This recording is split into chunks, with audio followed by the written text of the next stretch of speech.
To be an indie means we buck a system that doesn't want us. To be a fringe filmmaker means we don't do it for them. We do it for ourselves. To be an outlaw on the fringe means we'll die before we fail. Be an outlaw.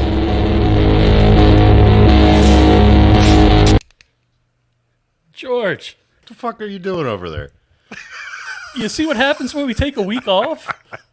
I hit the button, the video froze, I put my other earbud in, and then...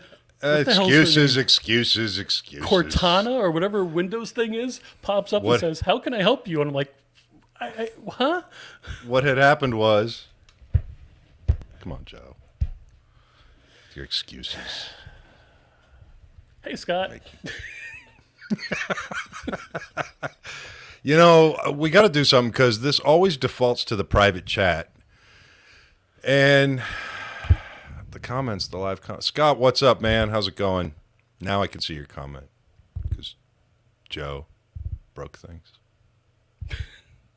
How was your Thanksgiving, pal? It was excellent, thank you. Yours?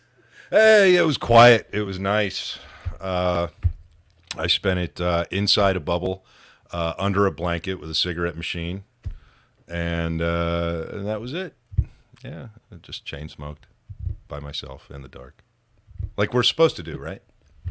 Right. Did you smoke the turkey? I don't know what you're talking about, but we did cook a turkey. We made a 24-pound turkey.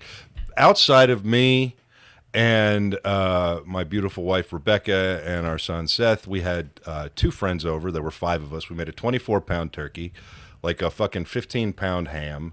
I don't know, 10 pounds of mashed potatoes. We had a sweet potato something or other that was delicious. We had casseroles. We had more food than I know what to do with. And man, if I haven't done my best to get through all the leftovers, it was good.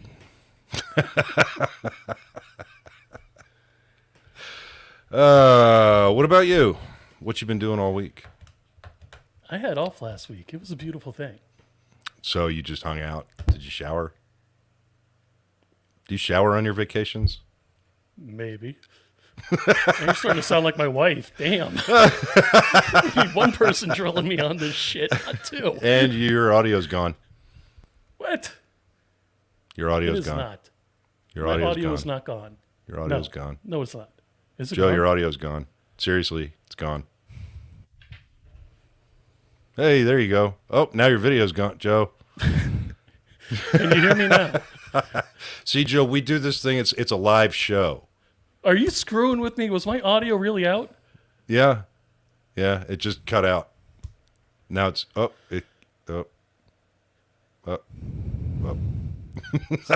I'm going to kill you. Ladies Oh, and you gentlemen. keep cutting out. Do I really? Yeah, just for The like a mic is beat cut? here and there. Ladies and gentlemen, thank you for joining Romero Pictures Heavy Metal Indie Brigade tonight, this beautiful Friday night with me, your host. Amateur Hour, brought to you by... Exactly. And my amazing, beautiful, wonderful faithful and ever-present producer extraordinaire, Joe Ridgely. I think that we should just change the format tonight and see if we can't make Joe pop. Oh, I'm sure it can happen very easily. Wait a minute, Matt's saying that it sounds good, so... Yeah, you sound good now, but I mean, you George is absolutely losing literally his just hearing. cut out. No, you're gone again. All right, everybody, can you hear me? I have no audio of you. Okay, somebody in the audience, let me know if you can hear me right now. Nope. See, they can hear me loud and clear. It's you. Nope. It's you. It's your speakers. I don't have my speakers on. Then how the hell you know what I said? Jesus Christ. I hate you. I love you, but I hate you. I have my thing in my ear. Oh, so maybe it's your thing. No, it's not it's not on my end, everybody. It never is. I've got two things in my ear. Huh. Is one of them a headset? They're wireless earbuds. What the hell? Yeah, see, thank you. A tie. Blame George. Ty, that's not a thing. It's never going to be a thing. It is a thing. It's good to see you, wait, brother. Wait. Libby, what's up? Samantha, what's going on? Matt? Lance, I got more issues than National Geographic. Lauren, what's up? Renfield, what's going on? Maybe he's hearing with an accent. Maybe. Clegg, how you doing? Wow, we got a lot of people showing up tonight. This is great. Yeah, we do. I love it. Thank you, everybody, for showing up and being here early. We got a great show tonight. What was that? Keep messing with Joe. He's going to spend... I'm reading slow. He's going to spend his week... That's the idea. We get these nice new mics. Hint, hint. Yeah, these mics That's are right. amazing. These mics are amazing.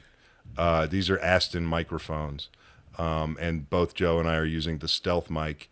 And it is a phenomenal, phenomenal microphone. I think it won Best Mic this year or last year. It's a relatively new microphone company started by a gentleman named James Preston.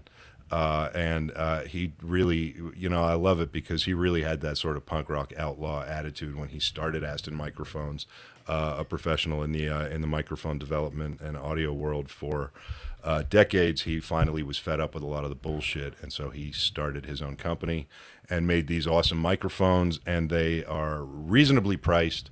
And they're just workhorses. They can do anything you need them to do. So definitely check them out, astonmics.com.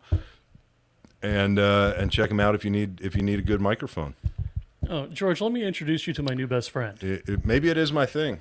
Hang on, Ah. because your audio's gone again. Everybody else can hear me, concede, right? and I will try my second one. Hola, ¿cómo está usted? Muy bien. ¿Y tú? Gracias. Yeah, I hear you. All right, say hi to my new best friend now. That's my beautiful wife, Rebecca, and she's just trying to make you feel better. She's not going to do that. Well, it worked. Now you're gone again. I guess I'm going to have to try maybe, now you're back. Hang on. On a date, guys, just want to drop in and say hello, and I love you too. We love you too, Scott. Thanks for stopping by. Greatly appreciated. And Let's hey, see Phil's what's going on here. Hey, guys, great job so far. Evening, family. Hey, Gunny. Thanks for joining us. We're just going to wait on George to fix his audio issues, Well, they're Joe's fault. I see everybody's saying they can hear me fine, so... Let me see. How's that? Hey, Phil, thank you for joining us this evening. Phil, what's going on? JD, I haven't heard Joe's audio go out on his end. JD, I thought you would have my back, man. Thank you, JD. Thank you. God damn I see George's mouth moving, but nothing's coming out. That's a regular thing, Brian.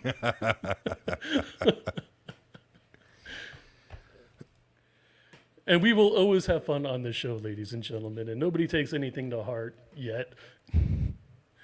While George is playing with that, One thing I do have to mention is I get asked constantly what program we use on the show, and that program to broadcast, and that program is StreamYard. Been using it for over a year now with zero issues whatsoever. Great to broadcast with. Check them out. Tell them Romero Pictures Indie Brigade sent you. Yeah. You don't have to mention Joe's name, though. No, I said Romero Pictures Indie Brigade. I didn't say Joe's name. And stay tuned for David's show at 11 o'clock, where he is going to have Alan Jax Bowers on and Mr. Scott Schiaffo, his co-host. That's going to be a fun show. That is going to be a fun show. We met that guy backstage in the green room before we went live. He's a good guy. He's an awesome guy. And we've got Asif Akbar coming on, who's actually the CEO of Avail Entertainment. And also a phenomenally talented filmmaker. Asif and I go way, way back. We know each other from my days in L.A., and I think it's going to be a lot of fun to rap with him tonight about his new film. And then we've got some wonderful people coming on tonight as well. Why do you look surprised? Well, I was going to say, if you missed Friday's episode of the Wagner Wiles, that was a pretty awesome show. Or Sunday. What did I say? Friday. Yeah, you saw my mouth say Friday, but I actually said Sunday. Your shit's screwing up again. See, this is what happens when we take time off, everybody. I apologize for really Joe's lack of professionalism. I had a picture of Drone Cav on here, but George screwed everything up. There's a new episode of Drone Cav that dropped on Thursday. Guys, if you aren't paying attention to Drone Cav yet, you really need to get on that train because it's awesome. Terry's so much fun. He's given away so much knowledge. The guy has forgotten more about drones than I ever want to learn. And he really, it's an amazing, amazing show. You need to check it out. So if you haven't checked out the Drone Cav yet, join the Drone Cav. You can, of course, learn about all of this stuff at RomeroPictures.com. Oh, there's my wife. Hopped over to Facebook to say hi. Hi. Ron. That's definitely not the title of the book. No, there's got to be an X in there somewhere.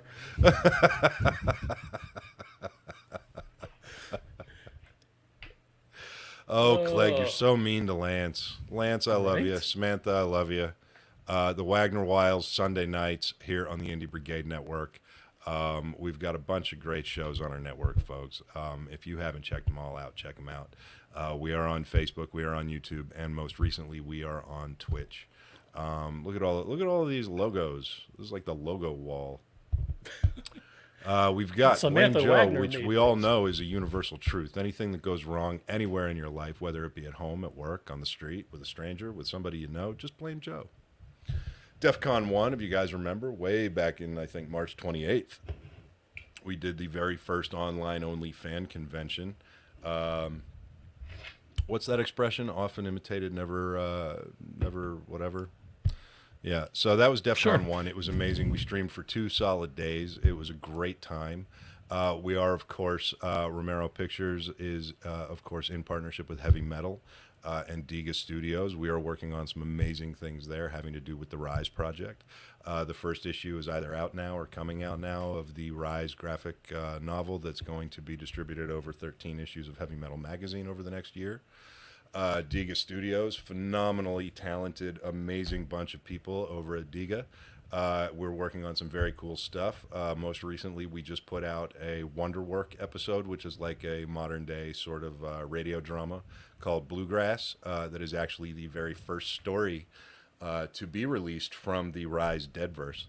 So if you haven't checked out the Wonderwork of Bluegrass yet, check it out because it's your first glimpse into one of the characters that you will see throughout Rise and throughout the Deadverse. Of course, back in July, we released Richard Grieco's new single, 6 Feet Away. That was an amazing experience for all of us. We put out a video for it. The song is still available on iTunes and everything. So if you haven't gone and bought it yet to support that, please go and do so. Richard has been an inspiration here since the beginning of the Indie Brigade, along with Joe and my wife. And if it wasn't for the three of them, I don't think we'd all be convened here this evening. One of the things we love about Richard when he comes on is that Richard has chosen the Indie Brigade to kind of like introduce the world to a whole different side of his inner artist, from his painting to his music to, basically to all aspects of his own creative. And he's a phenomenally talented, really, really probably best friend. And he is probably going to be joining us tonight too again. So we're lucky that he gets to that he spends some time with us here. We've got Cinephiles coming up with our own Dean Fernando. We are working on that, and a quick update there. Dean is working to get a bunch of episodes of Cinephiles in the can. This stuff takes time. Please be patient. Please stay tuned. It is coming. We've got the Drone Cav, which we just touched on. We've got the Nasty Nation with Chuck Nasty, also known as Chuck Daniels, from Bastard Sons of a Judas Goat, the band responsible for all of the music that you hear in our credit sequences and all of that other stuff, with the exception, I think, of the Wagner Wiles show. The Wagner Wiles we touched on. Coming up, we've got Richard Grieco's show, his own show called What Was I Thinking? Fragments from a Dirty Ashtray. Title inspired by his book of poetry. And that's going to be a lot of fun. We're just kind of working out the kinks there. But it is coming. And then we've got The Devil is Into Detail, our written blog by our own resident graphic designer, Ian Steyer, who's responsible for all of the logos that you see before you. Mine is Diga and Heavy Metal, obviously. And then coming up directly after us tonight is The End of the Night with our very own David Lee Madison. And he's got a phenomenal show for you lined up tonight. I believe he's going to have Scott Schiaffo stop in, Uncle Scott, maybe some other folks as well, in addition to Jax Bowers. So that's going to be a good time, a good talk, and something you're going to want to pay attention to. I wasn't done. I got to go up in the middle and back over now. Okay. So above that in the middle, we see the skull. That is from Scare Tactical. RomeroPictures.com/merch. Get yourself some merch. Get yourself some Scare Tactical merch specifically. Outlaw loadouts for the indie artists. We've got some great stuff there. T-shirts, hoodies, mugs, things like that. Basically, all the profit from those things goes to benefit the Veterans Compound. Joe, you look so alive right now. It's because I forgot to pull the damn picture back up. Come on, we had a week off. Veterans Compound. So if you skip 1, 2, 3, 4 to the left in the middle there, you see the Veterans Compound logo. This is one of the things I am most proud of in life and on earth. It is my very own 501c3. Officially, it feels good to say that. 501c3 nonprofit organization specifically for veterans of the military to help them sort of process their experiences and basically teach them the world of filmmaking, everything from screenwriting to grip and electric to camera operations, and help them kind of on a track to a career in this industry. A very lucrative one, and veterans who go through the program will work on a feature film. Every class will work on a feature film, and every veteran who works on that film will not only get obviously paid for their time working, they will get hours toward union membership, and they will get a piece of ownership of the film that they work on. So this is sort of a huge deal for me, probably the biggest deal of my life and career. And I owe a big thank you to our very own John Gunny McLaren for a conversation he and I had, maybe 5 years ago now, that kind of, helped me kind of align my own priorities to make the Veterans Compound an actual priority in my life and turn it into something. And it's been a long road, but here we are, and now we've just received our 501c3 designation. We are officially a nonprofit, and all Scare Tactical profits go to benefit the Veterans Compound and help us put together programs, spread awareness, and put together things like fundraisers to get larger amounts of money so we can really make a dent, do some good, and help some vets. So help us, please.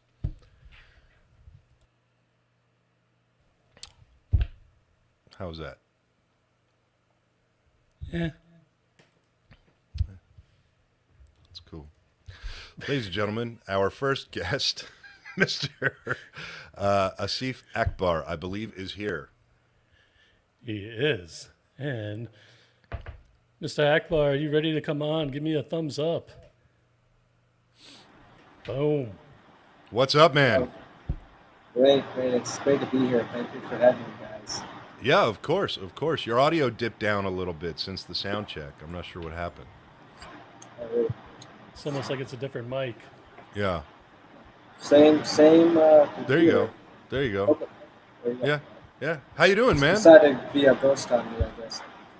How you doing? Welcome to the Indie Brigade, man. We fuck around. We're literally a walking shit show, but we have a good time, and we talk about things that I don't think a lot of people can find places that talk about, like we do here. We talk about filmmaking from a little bit different perspective. Our goal here is to help filmmakers up their game, help indie filmmakers raise the bar of their own work, and want to push forward and one up themselves every time the next time. We talk about everything from production to budgeting to scheduling to marketing to a lot of things that filmmakers otherwise have to go pay a lot of money to learn from a film school, and we do that because well, why not? And because it's fun. And we've developed a lot of really great relationships here. We've got a lot of great partnerships here. We've got a phenomenal community of people out here in the Indie Brigade. I believe you probably have interacted with a bunch of them through Avail TV. But before I keep rambling too long, I know Joe's going to jump in and say too late. Why don't you introduce yourself to the Brigade and tell everybody who you are and what's going on, and a little bit about your project that you're here to talk about. Well, thank you, George. First off, I'd like to say congratulations and great job. I applaud you for your nonprofit that you're doing for the veterans that I just heard you talk about. Thank you, man. And, you know, that's a great thing that you're doing. And a lot of my own projects, I like to implement in, veterans as the lead characters and have some sort of storyline that reflects on what these veterans in our real life society kind of have to live through. So I applaud you for that, man. Great job. Thank you, man. Very much. I appreciate that. So going back to the question about me, I'm really bad at talking about myself. I'm one of those guys, but I've been doing this for a long time now. I'm young, but I started young in the business. As for yourself, kind of George, I kind of grew into the business. My father was a producer overseas in Bangladesh, TV and film projects, and throughout my childhood, I kind of looked up to him and realized that that's what I wanted to do, is be in this industry. And I as far as back as I can remember, when I was 2-3 years old, I used to watch TV and love all these films that we grew up with, and I was always inspired. And in the beginning, I used to think that was a whole different world inside this box with real life, miniature, dwarf people living in there and entertaining us. So that always fascinated me, and I grew up with, more maturity, and my conception, definitely cleared up to, what filmmaking is. And that's all I wanted to do. That's all, that was in my head. And here I am today. It's been an incredible journey that I'm blessed for. And this year has been uncertain for many people, and with all the challenges we're all facing, I couldn't be more blessed to have my firstborn daughter be born this year on May 24th. Oh, wow. Yeah, so, and at the same time, she's been an angel that's been bringing me a lot of great projects, and I've been working on some amazing stuff that's kind of turned my career around over the last year. But it's been a struggle, man. I mean, you guys know how it is, especially, over the last 10, 15 years. And this is my 18th year now going on doing this professionally. And I still feel like I'm fresh and learning every day. I'm just starting out. I feel like, I'm just getting to the point where, I'm starting to just start doing what I needed to do. And it took a lot of patience and hard work and sacrifices and losses and getting no's. And George, you and I go way back, and it's been a struggle, as you know as well. Yeah, man. I mean, it's it doesn't matter who you are. It doesn't matter, you know, how you get into this business. This business is it's an equalizer. You know, I mean, sure, there's people who skate through and skate into things, but for the most part, guys like you and me, we didn't do that. When we first met, that was years ago. We met in Santa Monica. I'll never forget that, actually. Yes. I went the first time, and you know, we were both kind of like really pushing through some rough stuff, trying to get some projects off the ground, you know. And I think that that's an important thing that we touch on here on the Indie Brigade because, you know, the biggest thing that I've learned over my life, Asif, is that the perception, especially you said you've been doing this 18 years. I'm doing this. I'm not going to tell how long I'm doing this. But, you know, the perception is that it gets easy at some point. And along the way, the easiest kind of slope for us to all fall down is to think that nobody else gets it, that we're going through this kind of stuff in a vacuum. And, you know, it's important to me that the people in the Indie Brigade understand that none of them are alone. And none of us are alone in this business. And, you know, I think that message is more important now, especially in 2020, than almost ever before, because there's so much feeling alone this year.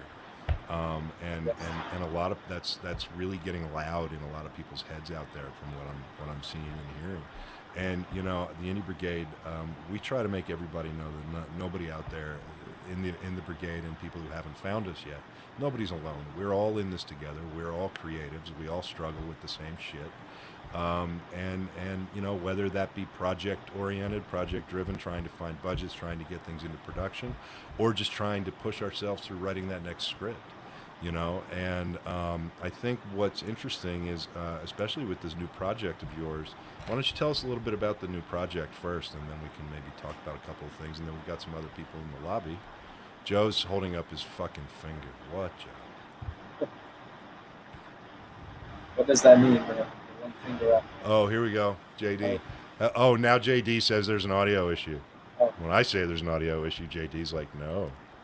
Oh, okay. I see it now, yeah. Yeah. Yeah, that's that any better? There's, I don't know. Were you wearing these in the sound check? Yes. Yeah, I was. Yeah. You were? These are what actually was supposed to make it better. But do you hear, like, my voice? Yeah, but it sounds like you're literally standing next to, like, crashing waves, I think, a little bit. So there's What's either up, William? 2 microphones on, or conflicting microphones, I would assume, or conflicting speakers. I have, yeah. That's why I have these earphones. Okay, let me turn it down. Is that any better? No. This is weird. It is weird because we did an AV check before the show. And Yeah, so underneath Yeah, that was your fine. I mean, I did the same setup. As we had. underneath your window, there's like a little menu bar that says mute, stop cam, cam mic. Click on cam mic and check your audio settings and see what you're using there for your mic and for your speaker. Oh, okay. It has an echo cancellation thing checked. Maybe uncheck that. Mine's unchecked. Ladies and gentlemen, Romero Pictures having met in the Brigade. We are Is that any better? troubleshooting. Live troubleshooting.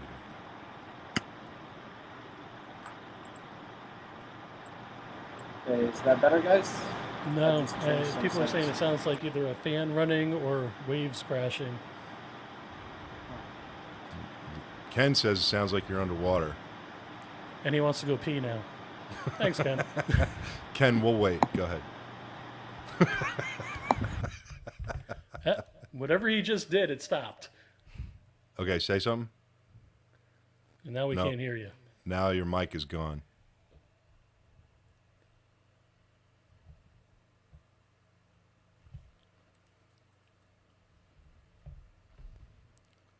Oh, now he's gone. I didn't do it. When in doubt, blame Michael. Michael, your mic is muted. That's because he wasn't expecting me to pull him up. Your That's mic is right. muted. There you go. Hey, Michael. I was sitting there going, okay, Joe finally got me. And I figured, okay, I'm probably overdue. Michael, did you get, first of all, happy Thanksgiving? Happy Thanksgiving to you guys, too. I hope you both had a good one. Everything good?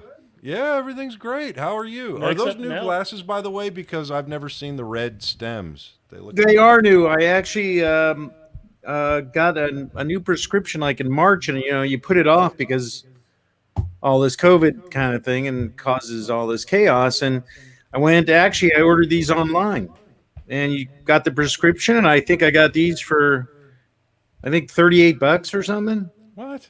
Yeah, something insanely, But you cheap. see, now we're having an issue with Michael, and his speakers are up too high. My speakers are up. Yeah, we're getting echo out of you now. Well, let's see. Now Michael's breaking this stuff. I have a question for you. You said you got a new prescription. Do they make Joe any better looking? Kind of pathetic, but there's Is that any better? Listen here, Sally Jesse Raphael.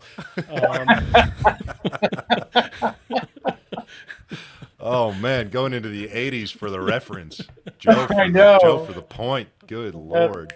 That's like. So there's sometimes when you actually are. I'm sure you guys have talked to somebody who's like 19 years old, and you make a reference, and you just get this blank stare, and you just know, okay, isn't this supposed to be a common historical reference point? But I guess not. Okay. Hey, Michael, do me a favor. Say echo. Echo. Yep. I'm not hearing it, Joe. I do not hear an echo. Seriously. Yeah, he sounds perfect to me. I unplugged my mic too, so I'm just using the only mic here on the. Yeah, we see a comment that somebody else says you have an echo, but I don't hear it. Well, let's see. I'm on the default, and I have echo cancellation. Turn off echo cancellation. How's that? Oh, that sounds like waves to me. Yeah, that's because I see the echo. Oh yeah, that could be. Is that me again?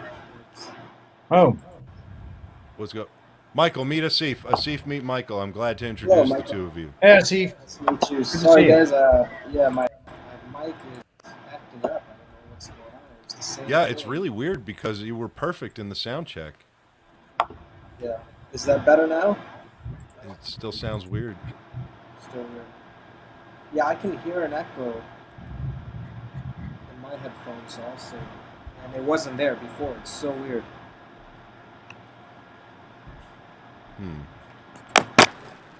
I think we have to make an airplane maybe. Wow, that almost broke my eardrum. What was that? Oh, I just took my headphones off. Sorry, guys. Is that any better? I hear waves on your side, and I hear myself coming through somebody's speakers now. Okay. Yeah. That's not really... This is weird. Well, welcome back to the Romero Pictures Indie Brigade, folks. You want to throw somebody else in the mix? I got somebody else down here. known for our tech issues and troubleshooting them on the fly live. This is the first time this has happened, though, isn't it? Yeah, That's what they all say. Yeah. Like maybe we need to kill the stream and start it over again. I don't know. That ain't gonna happen. I can assure you that. Better. I can try. Okay, hold on. I can try rebooting. All right, hold on 1 second for me. It is gone, correct? Yes. Yes. Okay, now Michael, you speak. Hey, Joe, it's all your fault. Echo. Okay, hold on a second. George. Anything? Any echo? Yeah, no echo. No echo. Echo, echo, echo. Pinging for echo. So, when in doubt, blame Michael and blame Asif. No, I'm kidding. It's all Joe's fault. It's always my fault. But I put that in the presentation. It's official. Yeah, that's in a PowerPoint now, Joe. That's right. No, wait a minute. Do I get like royalties or anything? No. That's it. Immediately they're in the Screen Actors Guild. Gotcha. Never fails. Gee. Wait a minute. They're saying Asif, are you I'm back? echoing. Let's see. Yes, I'm here, but is the audio fixed? It still sounds like crashing waves, man, or something. Y'all have, Lance says y'all have my dog going nuts. Her name is Echo. That's pretty good. Ken says it could be your CPU fan on your laptop, but that's never been an issue before either, so Yeah. I don't know. Hear my laptop. Well, let's just trudge through it, man. Let's just power through it. I mean, I could try to reboot my computer, if that helps. If you want to try that, yeah. Yeah, because I literally did not touch any settings. It was the same as we did with the test. And We'll give it a shot and come back in, and we'll be here, man. Yeah, I'll get you right back up after you do that. sounds I think I remember I don't know if it was a Simpsons or something, but the world was going to end and everybody's completely freaking out. And they all converged to this place where the world is going to end. And there's one computer running the entire world. And somebody, before they freak out, they go, well, can you reboot it? And it reboots the world and everything's okay. Rebooting fixes everything. It certainly makes you feel better. It's like an emotional wash for going, fuck you, computer. You know? Wow, the language. Holy crap. Yeah, I've been dealing with tech issues today. Coming out, you know. You sit there and you go, you got to be kidding me. What am I doing wrong here? And we just had more of them, so I don't know. Well, we have another person who's stopping by right now. GMT, you good to go? GMT. Hey! What's up? Is there an echo? Am I? No, it's only Michael. Yeah, no, you sound good. It's just me. I did hear a little bit. I'm listening. I heard a little bit of echo. Can you turn your speakers down a hair? I could turn mine down. Can you turn your speakers down a hair just to see if that does anything? Do you hear echo from me? No. Echo. All right, Echo. Turn my treat. speakers down. Echo, treat. Lance's dog is named Echo. Echo, treat. Want to go outside? Squirrel? Actually, Echo on a steak? sound better. How are you doing, GMT? How was your Thanksgiving, man? Good. I'm doing good, man. You know, just trying to get through the week. It's Friday, and I got through the week. Just chilling. You got your tequila in hand, my friend? No, not tonight. I was counting on you. A little bit of smoke, just for my own. Paisan. It's medicinal. Yeah, the drinking's great when I write some stuff or put stuff together, except the last couple of days has just been a little too rough. Gotcha. Too rough for me, man. So I just went for some medicinal attention. I hear you. Yeah, it's How are you been doing now? What's happening? It's been a rough week, I think, for a lot of people. There's been a lot of like weird shit happening this week, and everybody's kind of like, Michael, you and I actually didn't have a conversation this week, which is strange, but it is. Everybody is kind of like, there's been this general kind of like fuck this week attitude this week. I've experienced that too with a number of people. They're like, nah, can't get to it this week, man. It's just not a good week. Yeah. I don't. Well, what reason? They go, I don't know. I'm just feeling it's not a good week. Yeah, it's like, I don't know. Some people out there kicking dogs and throwing cats and doing all kinds of angry shit. Well, it's one of those days where I go, okay, I'm not necessarily convinced of planetary alignment affecting, my personal situation, but about 3 or 4 times, a bunch of shit's happened, and I go, I want to find out what aligned up, and when that happens again, I'm just going to go sleep for 72 hours, or something. Just hibernate.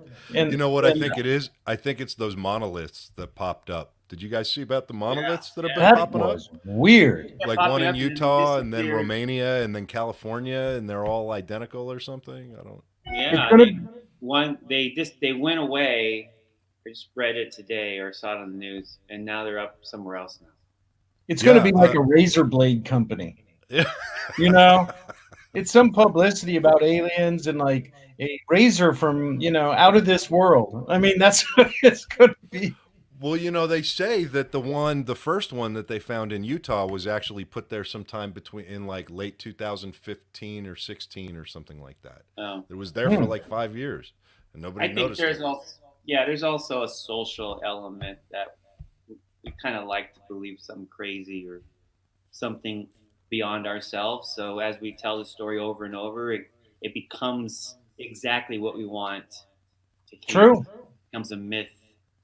That's true. Lance says 2020 monoliths. No one bats an eye. That's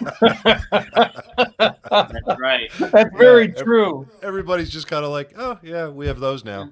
Yeah, sure. Aliens, whatever. Zombies. Well, if aliens showed up, we'd go, sorry, you got to isolate, and where's your mask? I mean, it would be like bizarre, right? Yeah. It would be that strange.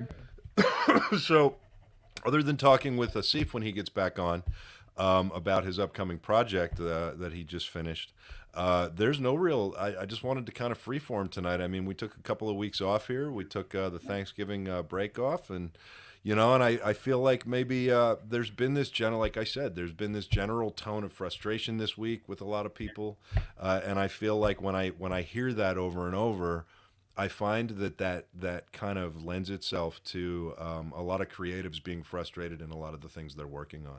So I thought, like Michael, you and I used to get together and go have a glass of wine when we were having that, and we'd meet up at Guido's, and we would just talk and hang out.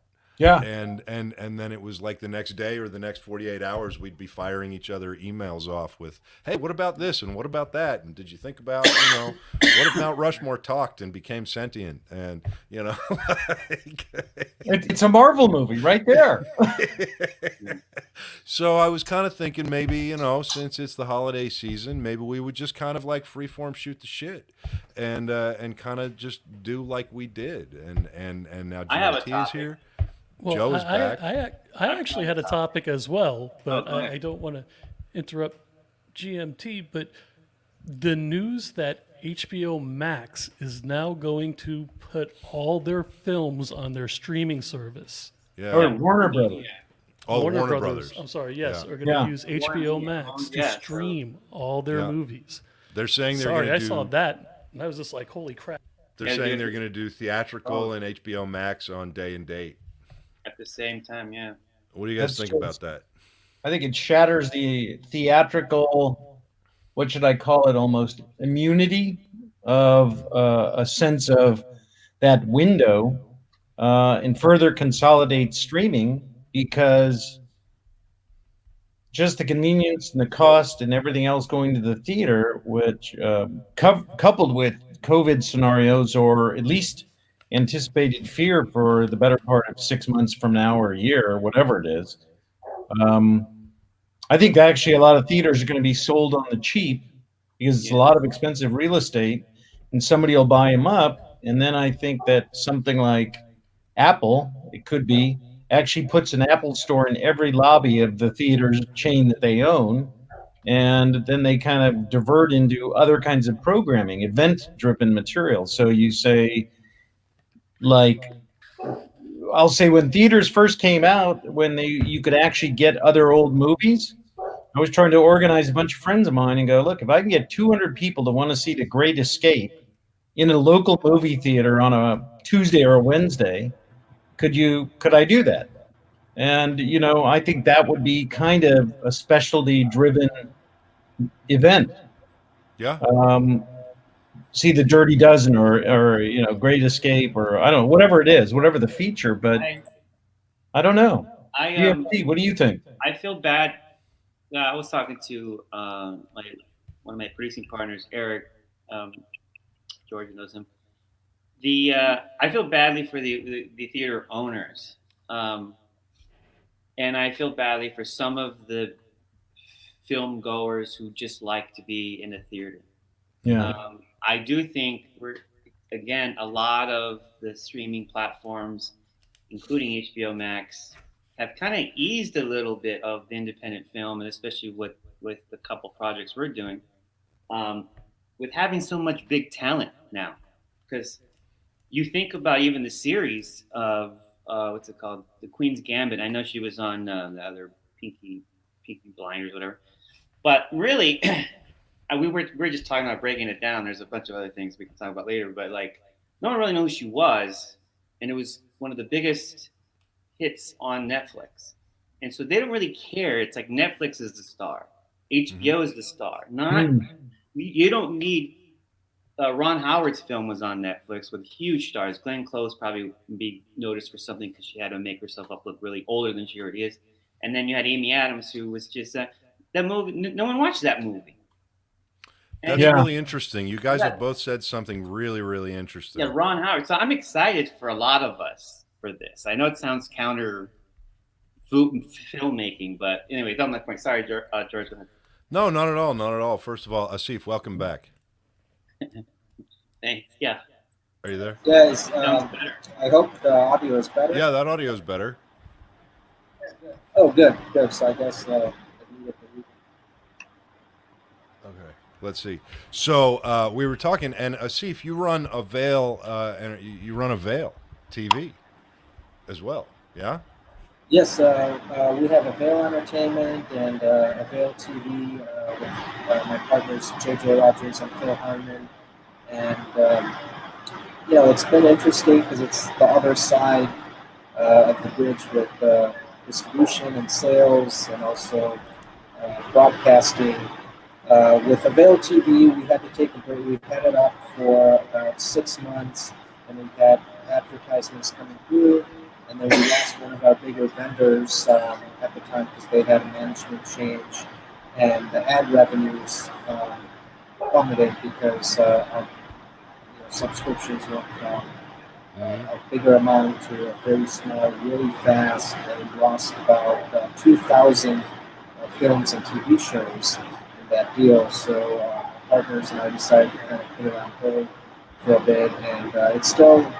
You have the accounts and it's running, but we were up on Roku, Apple TV, and Amazon Fire Stick, and it was getting to be a little bit too much to handle as well because I was away directing movies, and which now getting more and more involved with directing some bigger projects. So I wasn't able to put in the time for management. Other partners are also producing other films, so we decided to kind of put that on hold until we can get some more help, hopefully in 2021. You're cutting out again. Yeah, you're cut out.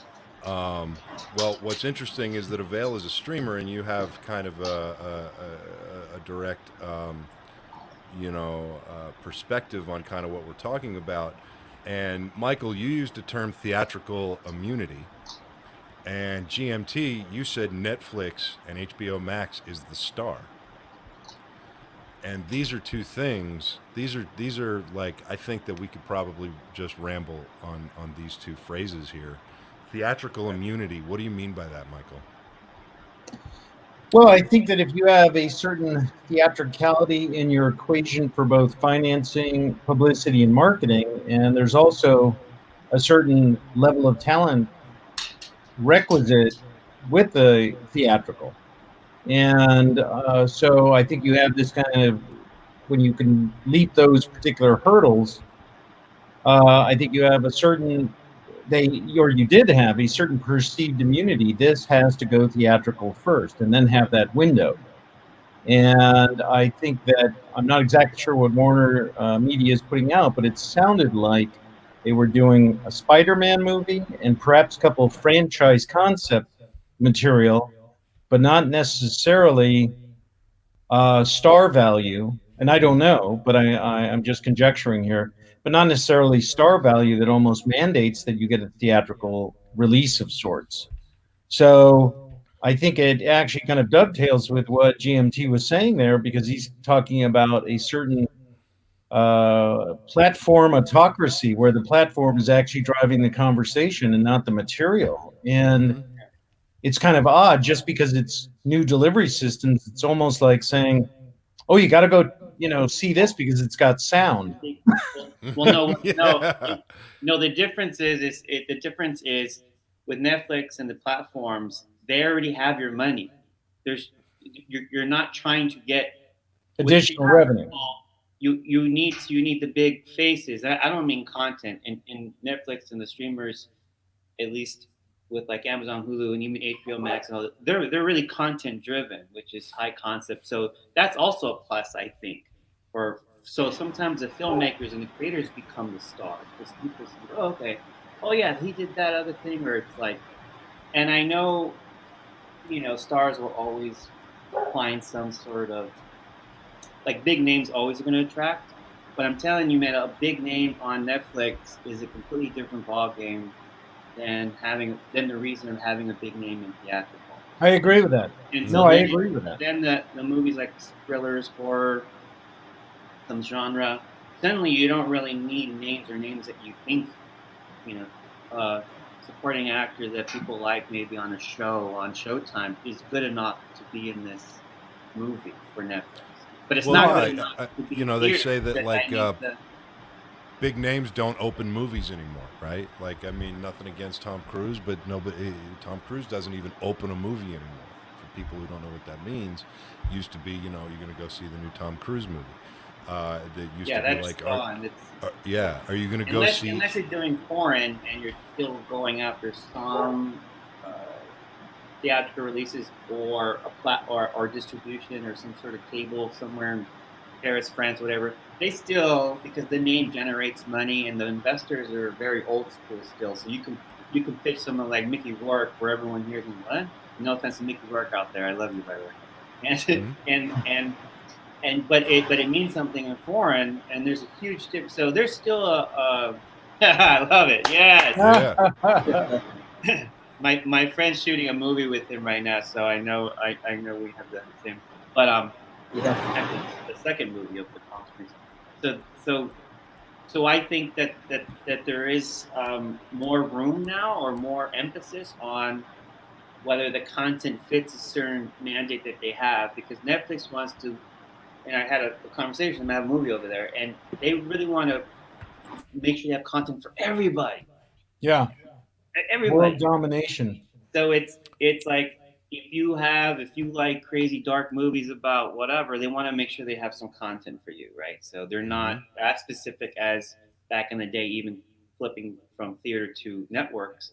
Like ABC still has a vibe, they're trying to be the broadest, but so they're still trying to be specific to a certain kind of brand, ABC, NBC, and that's why I love Netflix and Amazon. I just feel like they're just content-driven. Names matter, depending on what it is, but not as much as doing a movie to open. Yeah, and I think you were right, Jim. What you said earlier, it is more genre-driven. I've noticed with Netflix, and most recently, I started watching Hulu a bit more because I've noticed Blumhouse, I believe, has a contract with Hulu now, and they're doing a lot of their originals, so their thrillers and horrors are pretty good. It's almost like Hulu's become the new Lifetime channel or Hallmark for horror and thriller. Blumhouse has a deal with them where they're pumping out all these new movies over the last 2 years. They've built quite a great library, and most of the films, 90% I've noticed, don't have big stars. They don't have recognizable faces. It's just genre driven. Yeah, because the big stars still require the big paychecks, and as producers, we're all gonna sit back and say, well, why would I raise $20 million to pay a star? Or $10 million to pay a star when that investment in that star's name isn't going to translate into 3x, into a 3x profit or something like that for the film. And, and it's interesting because, to go back to some of the terms like theatrical immunity is, in the beginning, theatrical used to, if you could even get a limited theatrical run in the United States, it increased the value of your film for foreign sales by 4, 5, 6, 7, 8, 9 times. Yeah. And with theaters going away and streamers becoming that, HBO I think was the front runner, sort of the frontiersman of that. HBO is the star, right? Yeah. They became the gold standard of content. True. with things like their America Undercover series. And they used the documentary route to actually establish that by basically saying back in the day, we're going to make hard-hitting documentaries that nobody else on the world on Earth has the balls to make. And that was, I think, their doorway into creating that HBO gold standard. And now here we are. Anyway, GMT was like, "Fuck you." He bailed. I think He said, that was his dog. "Camera's speaking. I need some tequila." That was it. Over the Asif, edge. Over the edge. Tell us about your film. You got a Mickey Rourke film, so tell us about yes, that. yeah, What's going on with that? So I just completed principal photography. We wrapped on October 31st, actually, on Halloween in New Mexico. And it stars Mickey Rourke, Michael Jai White, and it actually has an ensemble of great supporting cast as well, with Donald Carlos-Rodi, who's a friend of mine, and Jeff Fahey, another great actor, Brendan Fair. There he is. And it was a lot of fun. We actually had to try a different formula as far as a big action movie goes, where it was an indie film, but the arrangements, locations, cast, it was a bigger arrangement, but we had to do it all in 10 days. And we did it actually in 10 and a half days, 11 days, because it snowed in New Mexico in October for the first time ever when we were there in Albuquerque. They had a foot of snow. And we had to cut one day, half, and take a break for a day, come back, and so we ended up doing 11 days. But our trick was we had 4 cameras running with 2 units simultaneously for 80% of the shoot, and we streamlined it, and it minimized the risk factors with COVID and everything else going on. When we were in New Mexico, there were other bigger shows filming at the time with Idris Elba, a few other studio films that were shooting. They were all getting shut down because they had schedules for 3 months, and by week 3, week 4, they get one false positive or positive COVID test, and now the production is shut down for 2 weeks, 14 days. And so we were able to kind of avoid that because our shooting schedule was only 2 weeks, less than 2 weeks. So it was a lot of work, a lot of fun, but we got it done. So well, I think Asif brings up a very interesting point, simply because I've been talking for about 6 months to a number of insurance companies in London, the Grand Caymans, Bahamas, et cetera, trying to sort through the issue. And the longevity of the shoot is indeed not an odds-on favorite to shoot on an uninterrupted basis. In point of fact, I think what it does is it extends both not only the COVID exposure, but civil authority interruption, as they just shut down either for cause or more of an arbitrary nature. And that unpredictability right there, because there is, for civil authority, you don't have any coverage. And if you actually get involved in a film that has to be covered for abandonment, if something's essential element, you're in a lot of trouble. And therefore, I think a lot of people are willing to take a risk with a film that's $500,000 or $750,000 or $1.5 million or whatever the number is, somewhere in there. But beyond that, I think it's going to be injurious to even modest-sized companies. And I've talked to 30, 40 people about this. And also being in California, with probably more of a precipitous climb of workers' comp, because they decided the governor covered COVID with workers' comp, either they could double or triple or the rates, or force carriers out, and it's not really a business-friendly environment in a lot of ways.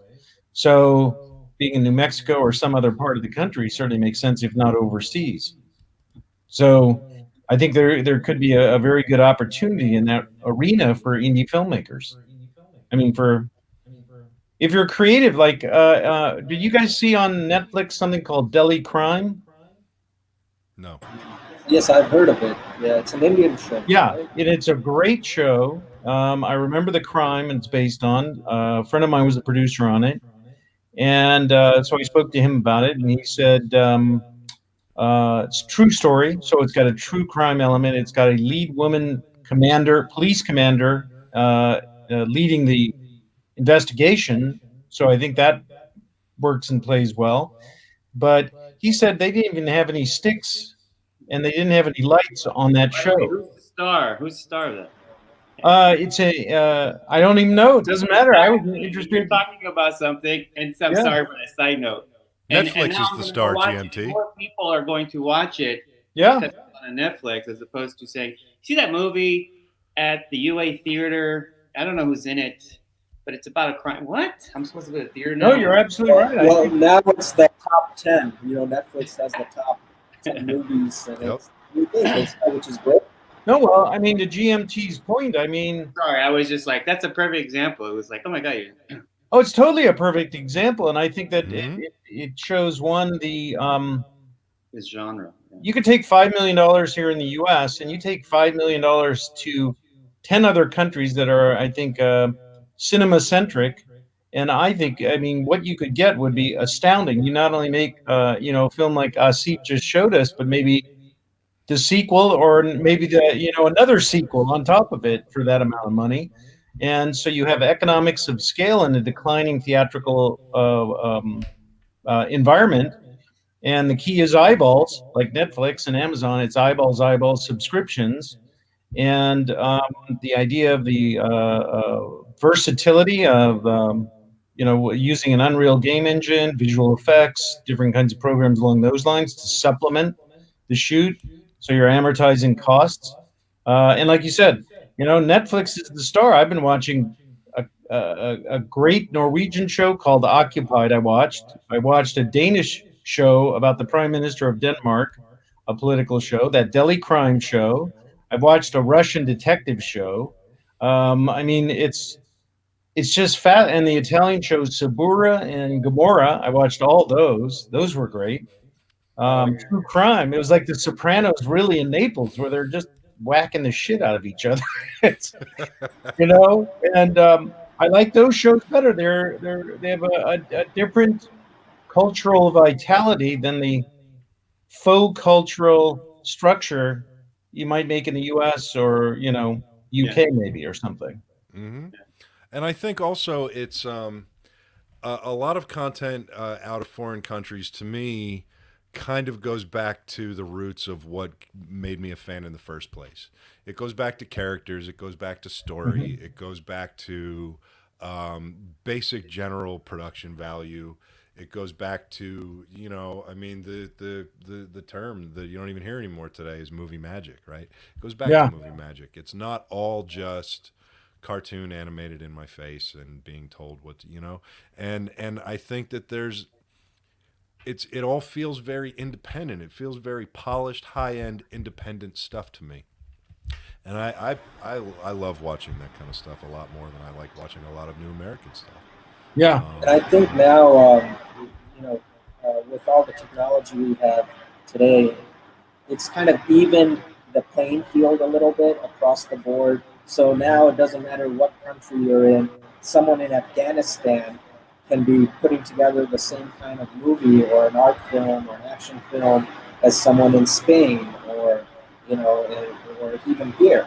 Sometimes they can come up with something better because they have to be creative within their own environment and resources to make something new and original. And I think that's where we're kind of here in Hollywood, we're lacking that a little bit more now.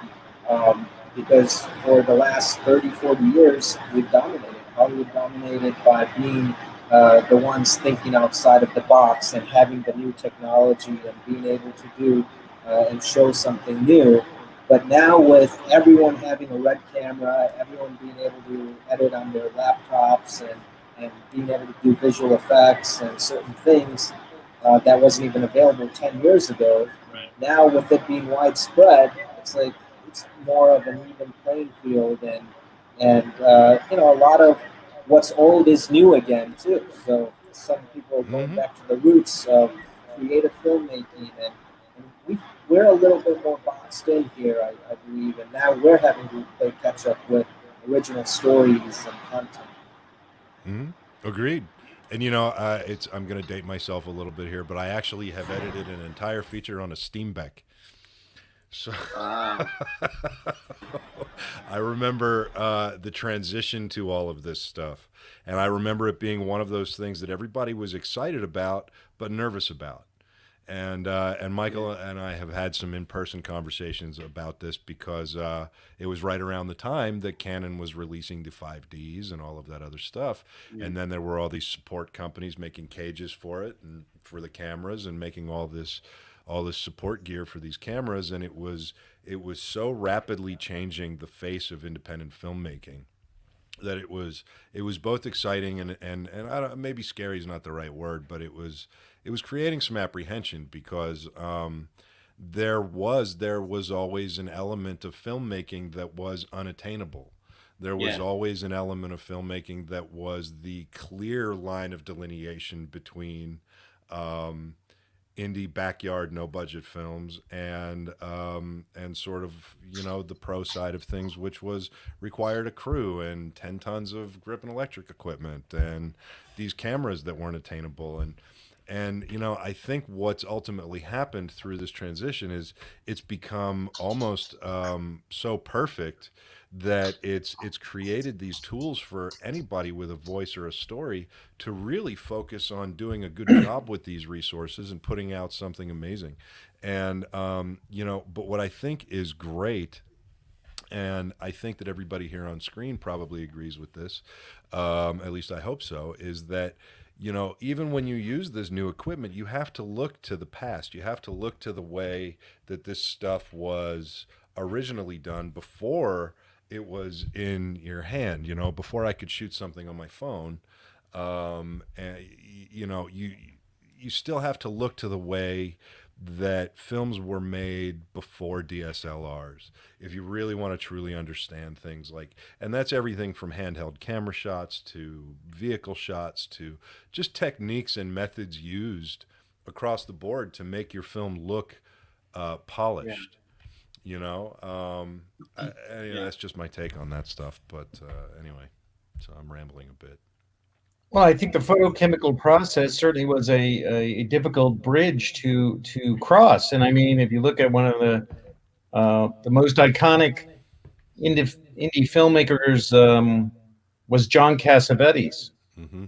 And he would literally just go himself and Gina Rowlands and Peter Falk, Ben Gazzara, and they'd go, well, this is the setting. And before people talked about mumblecore, there was John Cassavetes, where they had an outline and they let them just talk. And it became a very realistic. And before it was him, it was either Roberto Rossellini in Open City and a number of others that just went for that kind of realism. And but that created such a verve with the French New Wave and everything else that people didn't know how to take it here, I think, because it's a factory. We were much more, the golden age of Hollywood was literally a factory. And it could put out 400 or 500 movies.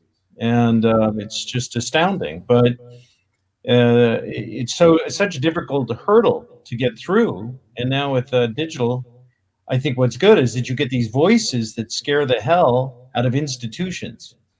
And I think that is one of the great things where you get this pre-manufactured, made by committee, almost like what GMT was saying. It's about Netflix, but it's also about these different voices, not necessarily stars, but voices that actually go, I haven't seen that. That's kind of neat. How'd you do that? Or those programs I mentioned before. And so I think that hurdle is one reason you get the vitality of VidCon, which was by far the best conference I went to, NatP and VidCon, because of emerging streaming. NatP got a boost. It's coming in January, by the way, for people interested in NatP. And I think tonight's the night, the last night you could actually buy a ticket for half price for the online version in January, December 4th, just FYI for everybody out there. But the vitality of VidCon was far better than any of these industry standard conferences I went to. Much more exciting, much more vital. One guy had the best T-shirt, and I thought of Cameron when I saw it. It said, "Make something today, even if it sucks." But be bold. Yeah, well, that's it. I mean, it's that outlaw thing that my dad had, Asif, that your dad had experience with that stuff in Bangladesh, and it's that outlaw thing that we all believe in. It's that fuck it, I'm doing it. I'm making a movie. I'm shooting something. Even if you were talking about Cassavetes, do you remember David Lynch used to run around Sunset with his camera, and he'd stop. Yeah. And he'd be like, "Hey, let me shoot your pizza," and he'd roll up on you eating outside someplace and film your pizza, and then he'd be gone. And Yeah. there was that, and now everybody can do that now. And I think that we're in a redefinement we're in a sort of a redefining phase of content creation where a whole new generation, a whole new world of people can find their voice, can find their visual voice. And I think that it's also creating an exciting time for people like all of us who have been doing this for a long time, because we're finally starting to really just move forward instead of sitting around and being like, wow, this is going to be great. It is great now. We can do this stuff. We can go and we can make movies for no money. And we can work with super talented people, and we can put out some really great content. And it's fun to adapt, with the technology and the style of filmmaking. I think we've been able to be a part of this revolution that's been going on for maybe the last 10, 15 years, which is exciting because even like the old school Hollywood bigwigs now, they're having to kind of catch up and adapt and change their old ways. So we're all kind of in it together. So that's why you see so much more diversity coming up. It really is a race to be able to be current with everything that's going on. That's exactly right. Exactly what you guys are saying. Yeah, the big business, the big industry is going to have to turn to the indie world, because when you have a movable beast that becomes as big as the mainstream industry has become, there's only Asif, you mentioned that how Hollywood used to be the people thinking outside the box. The problem with that is that it ultimately created a new box that became a prison that the mainstream Hollywood now cannot break back out of. Unless you're James Cameron, you can't think outside of the box anymore. He went and tried to make Avatar after Titanic, and all the studios told him, we don't have the technology or camera to do what you're trying to do with 3D.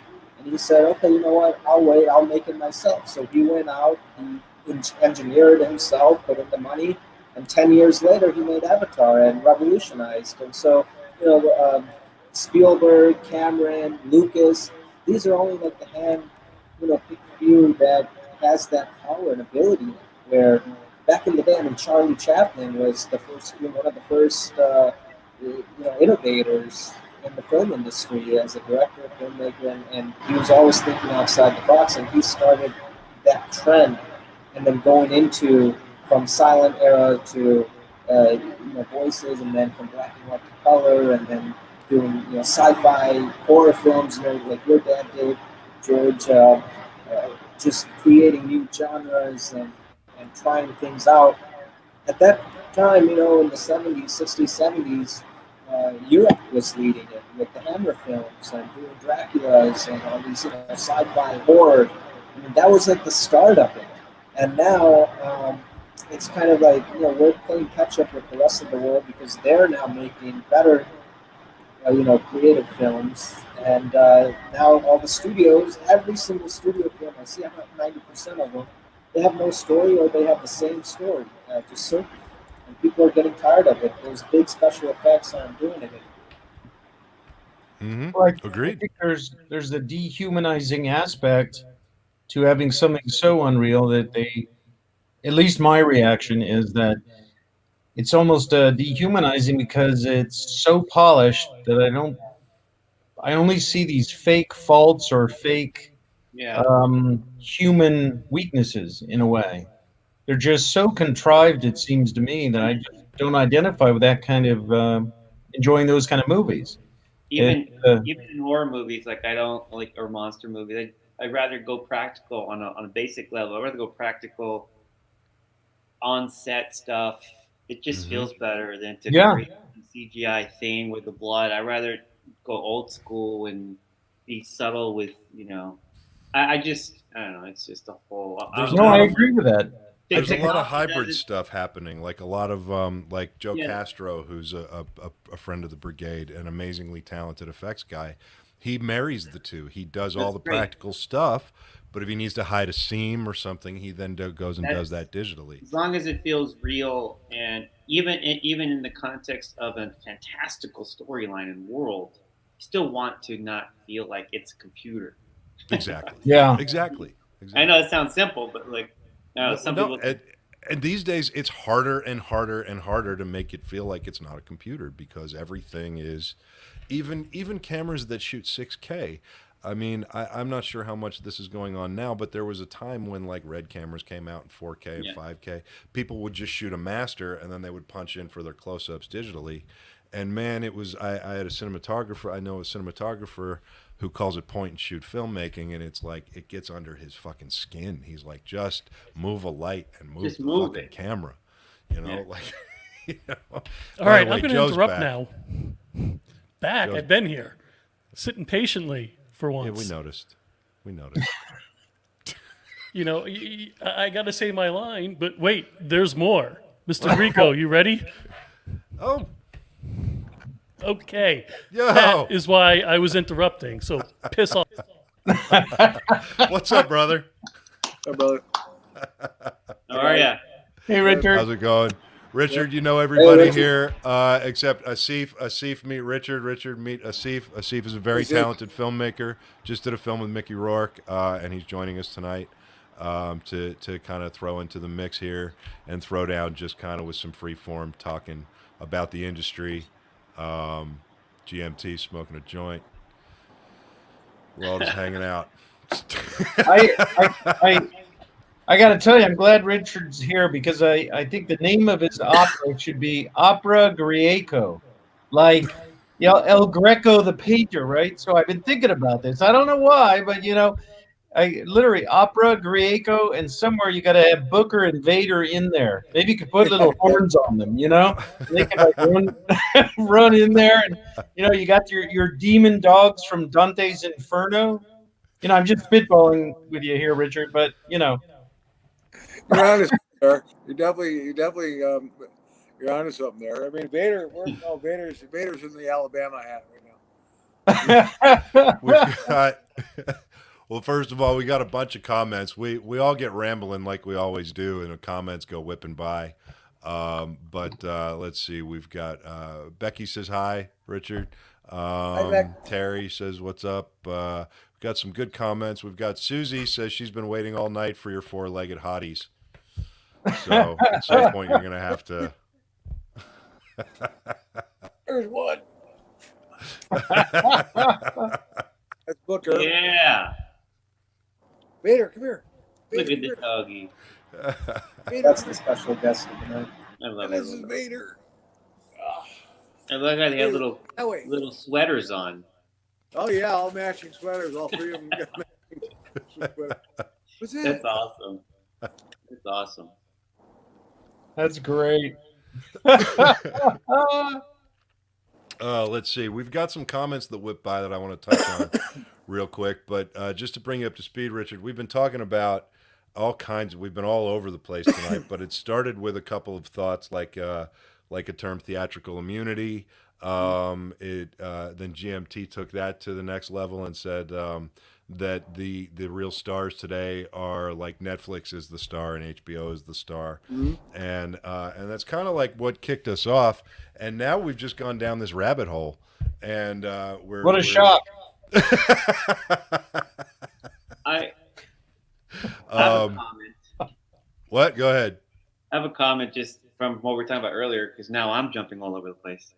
Yes, anyone can pick up a camera, and I think I read one of your messages. Yes, anyone can pick up a camera now, and it's available. And I'm happy that some of the great storytellers out there yet to be discovered have an opportunity to now show in an easier and inexpensive way. However, this is obvious, but just because you have the capability to do something doesn't mean you can shoot something or tell a story with that thing in your hand that now you can afford. It still comes down to Craft. storytelling and craft, and like, you can have a $10,000 camera or a $10 camera. If you're shooting a piece of shit, you're just shooting a piece of shit. Yeah, I you agree can with that.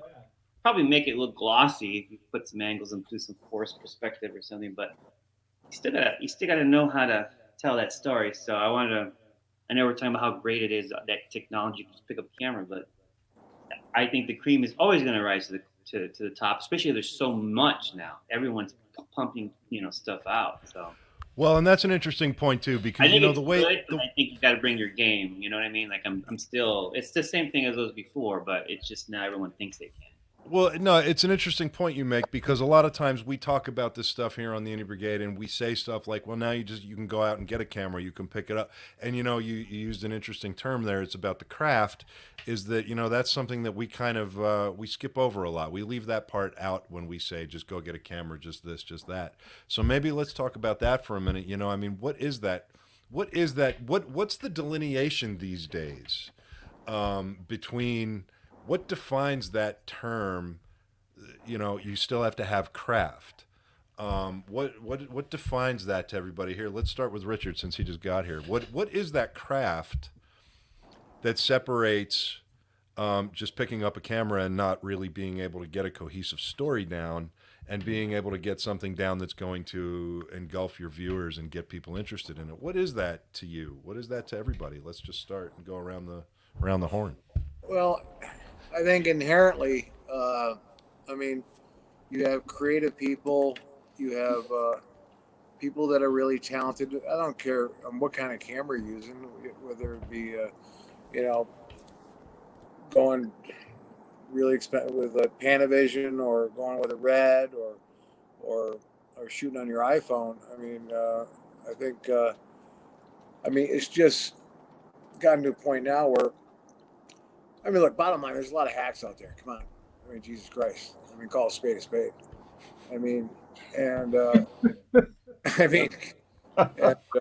But you can really, true talent comes from a vision and sticking to it, no matter what people are saying, because a lot of people like to shoot things like, let's say, hypothetically, bring up, what movie I was going to think of, they kind of shoot it in the same way. You can mirror a lot of, let's go to horror films. You can mirror a lot of horror films, how they're shot by shot. If you look at let's go from 2010 to now, they'll steal different things from the older movies back in the 70s and 80s, bring them into this era with new cameras and stuff like that.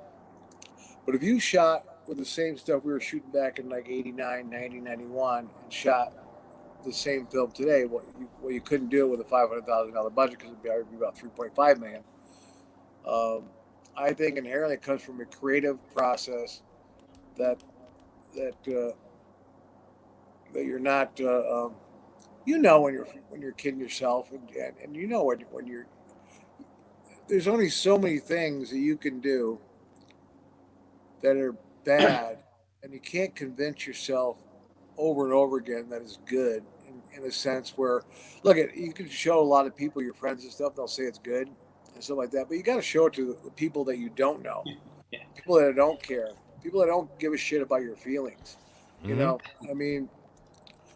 I've shot some things that I wish I could go back and get those shots I needed, but I didn't have time. I think in the era we live in with, shooting on digital, I like to shoot everything in RAW. I know you do too, George. But I think talent always rises to the top. There's probably 90% of people out there are hacks. 10% know what they're doing. And that goes from producers, directors, writers, actors, and so on. Yeah. And cinematographers and this. Because, you've been on sets today where you go, well, where are the lights? They got couple here and a couple here and this and that. I mean, when we shot Clinton Road, they thought I was nuts because I wanted everything with a blue hue, everything. And Oh yeah, the idea of committing to a color or a filter color in scheme, camera these days. you know, I needed a palette like a canvas, and I wanted to shoot everything in a blue hue. So when I transverse blue into purple into red, the blue always stayed along with the film, and stayed with everything because it kind of set the tone metaphorically for the mood of what I was doing. I mean, you can set the tone anywhere you want, but I think people are easily swayed today as far as how to shoot. I mean, I've been fortunate to work with a lot of good directors, and I've worked with a lot of bad ones, And I mean, it gets down to it. When you're all on a project, it's a common group thing, Yeah. and you got to come together and come up with a common goal and what we want to achieve and what we want to do and a common purpose. If you're there just shooting, like when I know that some of these films will cast people and they don't know what they're playing and this and that, and they get on set and well, stunt casting, but I think the cream always rises to the top. It really does. Well, we've got some interesting comments too. Itai says there's another element though, and that is what the audience wants to see. I've seen many amazing films from people with a real handle on the craft, yet their films went unseen. JD says it seems like many filmmakers want to get to the end and have a finished movie, but how many want to put the work in and learn how to tell a story before wrangling up the actor? So, Asif, my question, it's the same question to you. What is the delineation of that in your mind? What is that line between people who respect and want to learn and execute the craft, as opposed to people who just want to grab the latest toys and go out and grab some folks and put some together? I mean, what is the craft of this mean to you? I think it kind of connects in with what Richard was also saying. Is at the end of the day, what matters is if you have your story and vision captured within the frames. Doesn't matter how big of a budget you have, how many people you have in the crew, or what stars you have. There's some people, from big filmmakers to even small, like he was saying, 90% of them, usually they look at the glitz and glamour or the budgets and the stars, who they can get in their movie, how much their budget can be, what camera they can use. It's the latest RE or Panavision or whatnot. But then they miss the bigger picture of what matters, and that's what you put on screen. And a lot of times, you can have $10 million for a budget, and it doesn't, show on screen. Or you could have 100,000 and make it look like 10 million. It's all about how you manage your resources to, at the end of the day, project it on screen and work with your actors and crew as a team, as a unit, and collaborate. Like when I direct and work with actors, I treat them as artists. They're not robots. Same thing with every department. The production designer, cinematographer, costume, everyone, makeup has their own artistic skill set and craft that they can contribute and bring to the table, and you have to respect that. A lot of filmmakers, they look at it like, oh, it's me, my show, and they miss that opportunity of working with such talented people and giving them the freedom to do what they do best and bring their resources to the table. So for me, unity in a team, on set and on production, from the producers, directors, to all the way down to a PA, that's the most important thing, and that's what delivers on screen at the end of the day. If you see an amazing movie, that team was solid and strong, and everyone brought it their own and had that freedom to do what they do best. Very well said, man. I agree with all of that. I agree with you. GMT, what's the craft? What's the line? Well, I agree with all of you, and I think it's all of it. But I also think it starts, for me, it's understanding two things. One, how to tell a story. And what does that mean? I think there's an actual study of story, and I also think there's an innate like Richard was saying, it'll rise to the top, and so there's no like, how did I get the idea of constructing a story? I think our brains are used to hearing a story in a certain way. I think it's evolution. I think we tell stories. Stories are a part of our life. Like if you're a defendant, if you're a defender, you're a lawyer trying to get your client off, you're telling a story of guilt. Of innocence. The prosecutor is telling a story of guilt. Same beats, same stuff. They're just telling it in two opposite ways. But they stick to the program of telling a story. And I hate to use the word formula because everyone hates that, especially in the indie world, right? But there is an actual rhythm. I'll use the word rhythm. A rhythm of telling a story. Now, how that story is told and what makes it original or not, or different from the 50 other movies that came out that same concept, is your personal voice, how you have the ability to color it with your personality, your voice. And so you take the same story and you give it to Aaron Sorkin, it's going to seem different than taking it to Charlie, Kaufman or Spike Jonze. It's just the same stuff. So I think once you understand the natural beats of a story, I know it sounds like kind of academic, I also think you need to understand your story. What's the DNA of your story? Because, and then someone wrote on there that it matters what the audience thinks, and I completely agree, because you can tell the best story you think you can, and you're missing something. Mm-hmm. People are not buying it. People are not investing. Can't finish your script, whatever. I hate to use the word commercial, so I'm going to use, it's got to be universal. It could be your story, as crazy delivery and execution and expression you want it to be. But you have to understand what that universal theme is. Is it loss? Is it, an underdog story? Is it, what is it? And so then you can now put on top of that heartbeat, the body of it. So some people miss that so much, and they go, I'm going to do a horror movie, or I'm going to do a romantic comedy because one night I had a crazy date and I think it would be a great movie. And the topic I wanted originally was to talk about taking this and making it universal, so therefore it could be commercial.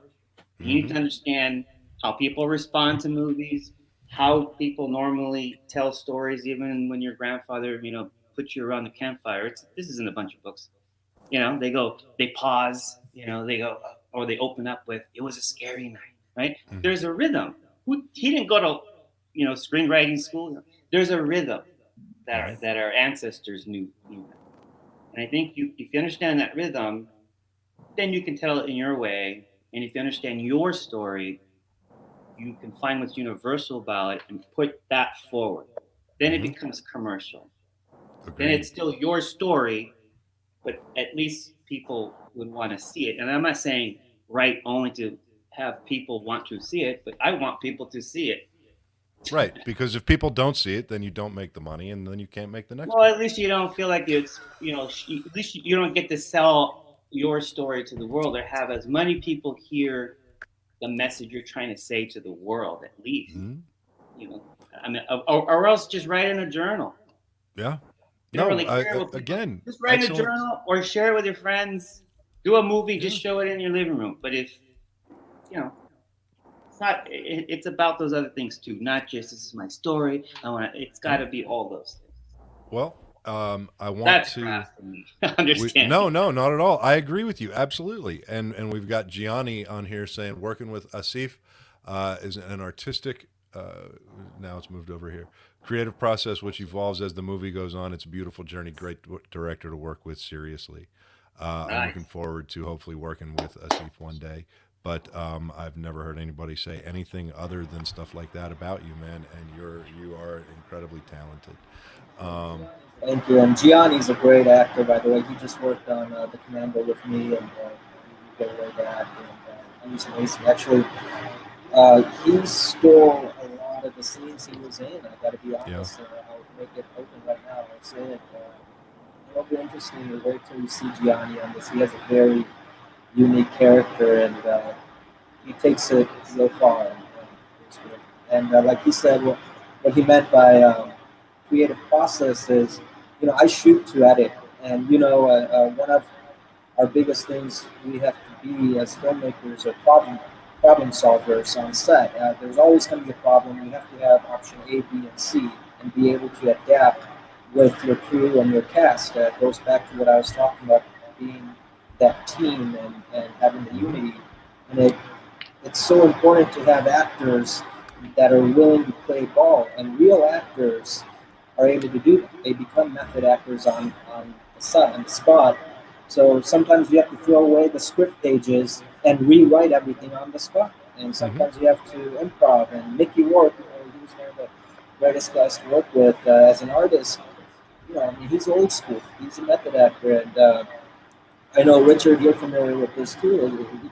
You just tell him a little bit, 10% of what the scene's about, and he'll put that seed in his head and deliver something, grow up something out that you haven't even thought about as a director, and you get something new, get something great that just comes out on the spot. Sometimes you can't write those things to be expert. So to be able to direct someone like that, it's a great creative process, and to have all the other actors that work with them in the scene, they have to be able to be on the spot and adapt and improv.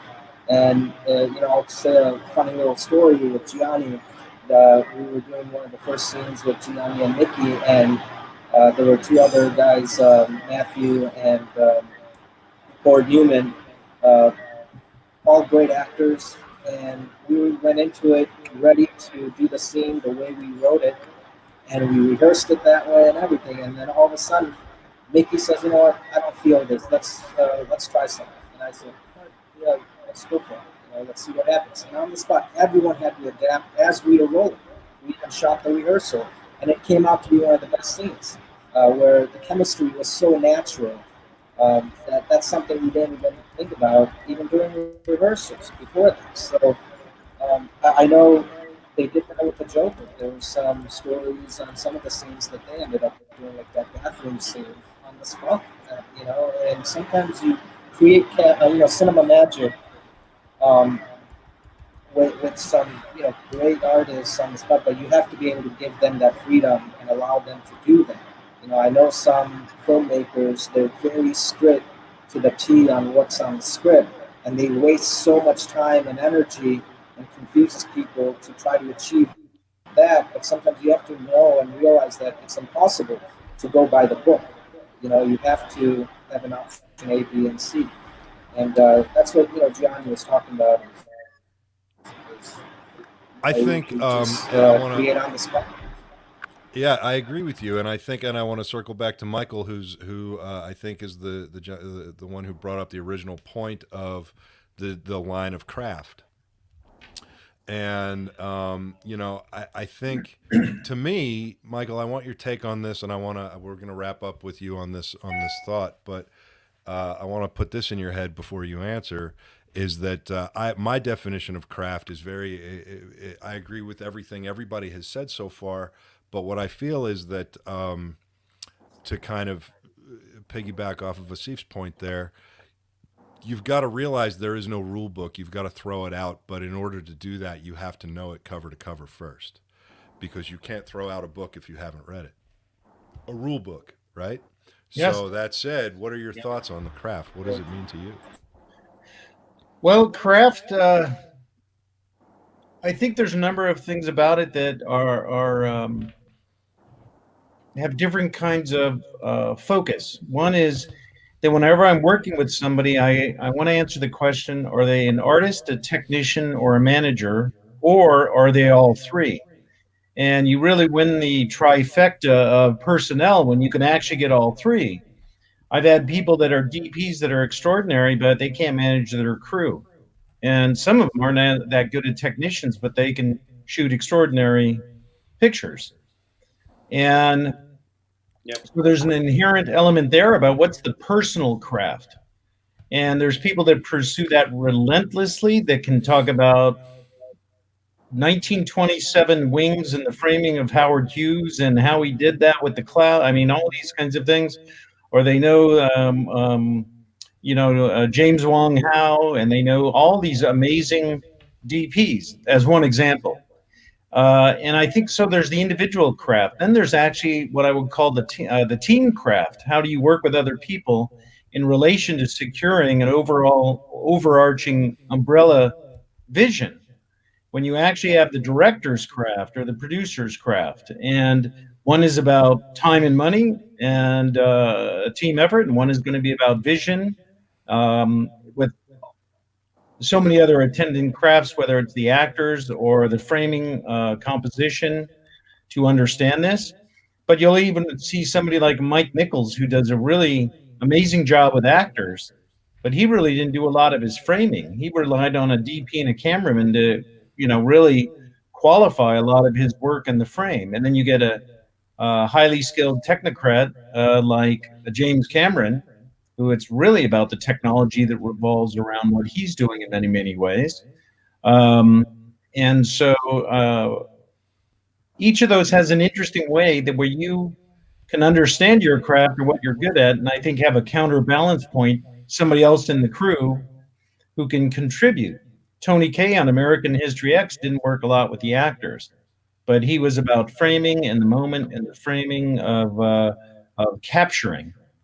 That's why we shot 26,740 feet of film on the first day. Good Lord. 113 setups. And I know people called me about that and said, "Is this a mistake? Did you mean 13 setups?" That just gave me anxiety just thinking about. But yeah, I know it was quite a week. But you also have you got the process, which is a temporal part of the craft. I think when you actually have to get the endurance to run through it, and you're the director looking at the pacing, and is the pacing consistent? And and what I think everybody's referred to, which is when you tell a story. And what's interesting about story, people have just been reading stories since, let's say, in the West, from the Gutenberg press, in other parts of the world, different timelines. But for the most part, the people that actually read were important elected officials. The king wanted to know what was going on, the liturgical or academic spheres of a society. So most people never read. And if so, then their reading was very limited. So we get back to circling back to story, which is really the audio art. And that's where movies came in and became so popular, because you didn't have to read Henry James in 1880 or Emerson or anything like that, at least in America. You could actually hear the radio. You could watch movies. Mm-hmm. So that highly personalized element of enthralling people, what people have referred to and go, and you know what happens next? And then you get that little lean in going, no, what? Mm-hmm. And that little dynamic is interpretive on each movie and each moment and each actor. And to have your finger on that pulse, that's one of the hardest parts, I think, about directing, is to one thing Asif was referring to, going, oh, that's not working. Okay. If it's not working, you have to be brave enough to go, it's not working. Mm-hmm. And to actually kind of dig down into what is a practiced craft, to go, well, shit, what do we do now? And I remember shooting something with, was I line producing a project, and the director wasn't sure what to do. And, the key grip just goes, well, we're running out of time. You just go wide. So at least you could finish the project. You can get something wide. You can't get it in close-ups and edit in a new scene, right? Mm-hmm. But you can do a setup and then have some mise-en-scène with the actors in movement on a single camera shot that you might practice smartly. Mm-hmm. So it's the most amazing interplay, at least because if I'm line producing or UPM or producing something, to see all these individual crafts intercommunicate. But what's very fascinating is you'll see a script supervisor amazing at their job, and they'll say, oh, I don't know anything about audio. I mean, right. The cross vocational knowledge is so limited in so many ways. Mm-hmm. It's admired, but it's so limited. Well, And that goes to, I mean, that goes to what Asif was saying too about the unity of the cast and crew. I mean, you've got everybody. It's you bring people to work on your film because of what they're good at, and you bring the best people to do each particular job. And every single job on a film, on a set, is important to the overall picture of it. And at the end of the day, what we're all saying is they're all good points, and it's all important stuff. But at the end of the day, it really comes down to, can you create lightning in a bottle? yeah, Because Fire. all of those things have to come together to form a perfect storm.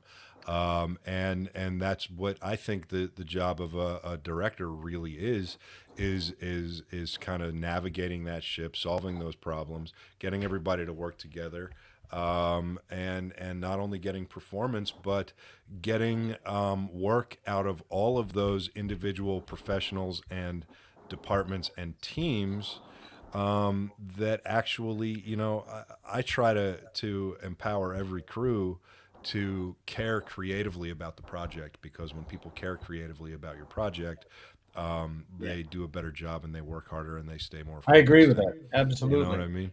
Yeah. And the best way to do that is, I think, to listen to as many people as you can.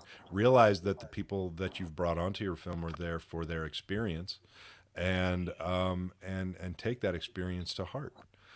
With that, guys, we're going to bring this to an end. But before that, I'd like to bring David Madison up, because he's coming on in a few minutes. And I'd like him to be able to say hi to all of you before the end of our show, and just kind of plug his show. David, are you there? Hey, Hello. everybody. What's up, David? How are you gentlemen doing? Good. How's it going? Hey, did you guys have a nice Thanksgiving? It was excellent. Did you bad. eat turkey, Michael? Oh yeah. Well, isn't that Definitely did cannibalism? Yep, definitely did that. Definitely had some like pie. I mean, that was my little foray out of my my workout plan. So I'm blaming you. And Oh, Joe. okay. It was funny because when you guys were talking about your craft as a filmmaker, and as all of you guys know, I'm a hack filmmaker, a total poser, a wannabe, a loser, and my craft is actually macaroni and cheese. When you think about it, craft macaroni. I saw and cheese. that in the comments. Yeah, the more cheese you put out, everybody loves some cheese. And are any of you guys baseball fans? Yeah. Sure. If you guys stick around, I'm friends with Soul Cats, who used to own the Mets, and there's a new owner named Steve Cohen, who just bought the Mets. He's a multi-billionaire, and he goes on the other night, and he's bragging about how he has Mookie Wilson's ground ball that went through Bill Buckner's legs in the 1986 World Series, and he's showing it to everybody. So I know Steve Katz and I know Trevor May will be watching the show tonight, the new relief pitcher for the Mets, because he's going to be a guest on the show soon. I want to, you got Mookie Wilson's ball. I have Barry Lyons' World Series ring, dude. What? Oh wow! So who wins that battle? I think you win. No, he Well, does. you He see, wins. I thought David was going to go in a totally different direction with this. You mean like baseball something thing. normal? I thought you were going to teach everybody how to strike out. Oh, wow. Are you talking with baseball or are you talking with women? Because I'm a master at both. Correct. David, who's on your show tonight? What's coming up? Tonight we have Alan Jax Bowers, who's a great drummer. He's drummed for Jimmy Buffett's band and the great Corey Glover from A Living Color. And Uncle Scott's birthday tonight, so there might be some all-star surprises on the show tonight. Make sure you check it out. You never know what stupidity and shenanigans I get into. You know what's so funny? I watch your show and I sit here and I take notes and try to get smart. And then I realize I'm going to be on in like a half hour and do fart jokes and dick jokes and ruin the whole mojo of everything that you guys are doing. And I get to be there. Yes. So I apologize ahead of time to people who watch this show and go, wow, those guys are brilliant. They're smart. They're insightful. And then I come on and they're like, maybe it's time to go get, some cake. Some Kraft mac and cheese. Alcohol. Some crap mac and cheese. Or alcohol. Weed, Yeah. or... Well, David, I think it's going to be a great show. I'm looking forward to it tonight, brother. And, Thank you very much. you as And always. I'm honored to be on the same broadcast with all you gentlemen. And I will, if I don't see you guys again, have a very, very Merry Christmas and a Happy New Year, and everybody be well. You too, You man. too, David. Yeah. Take You care. too. Thank A few you. minutes, David. See you, David. Thank you, guys. Take care. Guys, thank you so much for joining Thanks. tonight. I appreciate man. every single Later. one of you. I love all of you. Asif, welcome to the Indie Brigade. I'm glad to be reconnected with you on this level, and welcome to the mix, man. My Welcome to pleasure, George, and thank you for doing this. And you guys Yeah, of all course. stay safe and have a happy holidays. Yep. We'll definitely Alright, have see to you do guys. it again. Yeah. Thank you, Yeah, Asif. Come Thanks, back. gentlemen. All right. Yes, take care. Oh, I didn't mean to cut them off. They're dropping like flies. I'm not even doing it. Grieco's here. Grieco's still Yeah. here. Grieco, brother, I love you. Thank you for coming on tonight. Thank you, as always, for being part of this. Thank you. If it wasn't for the two guys on screen right now and my beautiful wife, the Indie Brigade would not be. So thank you both. I love you both. And that's it. Let's call it. All right, guys. All right. Hey, brother. Grieco, Joe. we will see you next time, hopefully. Yeah, you will. And I'll be hopping on soon. Seriously? Damn, you can't even get off the broadcast. I You know. guys have to start broadcasting, though. Yeah, we're gonna. Yeah, We're I've getting heard really that for the good. past I mean, month. He's already good. I'm getting better. So. We'll get Grieco, there. get on his ass and get broadcasting. We'll get there. Brother, I love you. Love you guys. See ya. Oh, that was awesome, man. Good show tonight. Good, even with the technical defects. I mean, it is what it is. We pull through and we make it happen. Yeah, that's what we do here at the Indie Brigade. Welcome to the shit show. We will always pull it together one way or another. Joe, thank you so much, as always, for all you do. Everybody watching tonight, thank you. If we did not get to your comments, we tend to ramble on this show, and we tend to kind of like lose track of what we're talking about and where we're going. So it's not personal. We will go through them and address what we can when we can. Thank you, everybody, for spending this beautiful Friday night with us.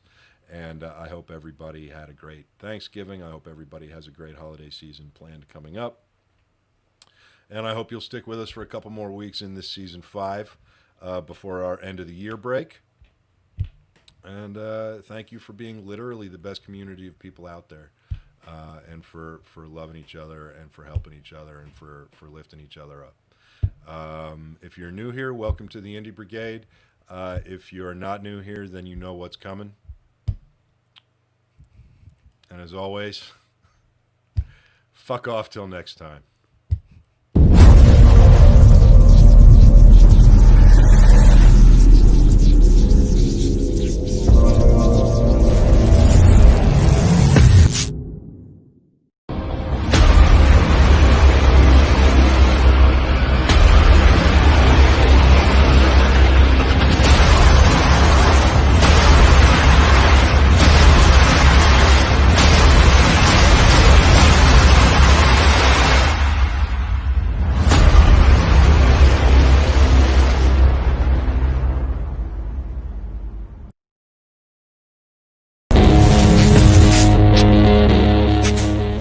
To be an indie means we buck a system that doesn't want us.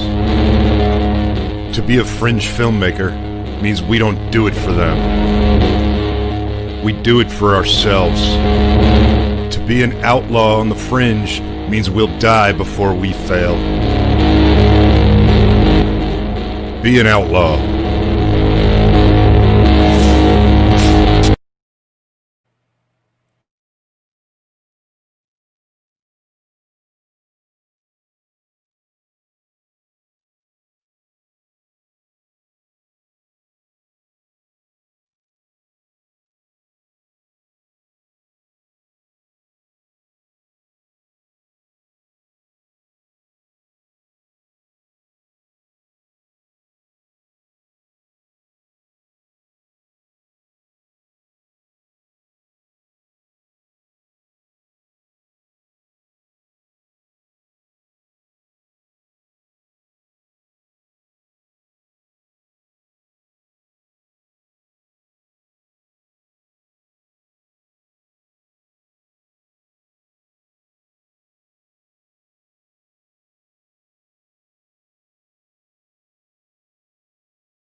Ridgely.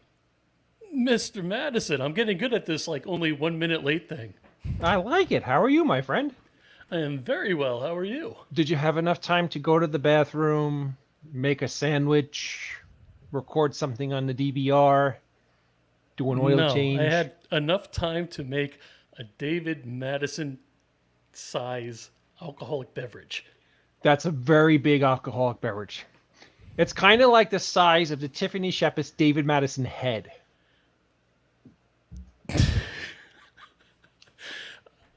I wish I had a picture of that to pull up right now. There you go. So, Joe, I didn't get to speak to you very much before or during George's show. How was your Thanksgiving? What exactly did you do?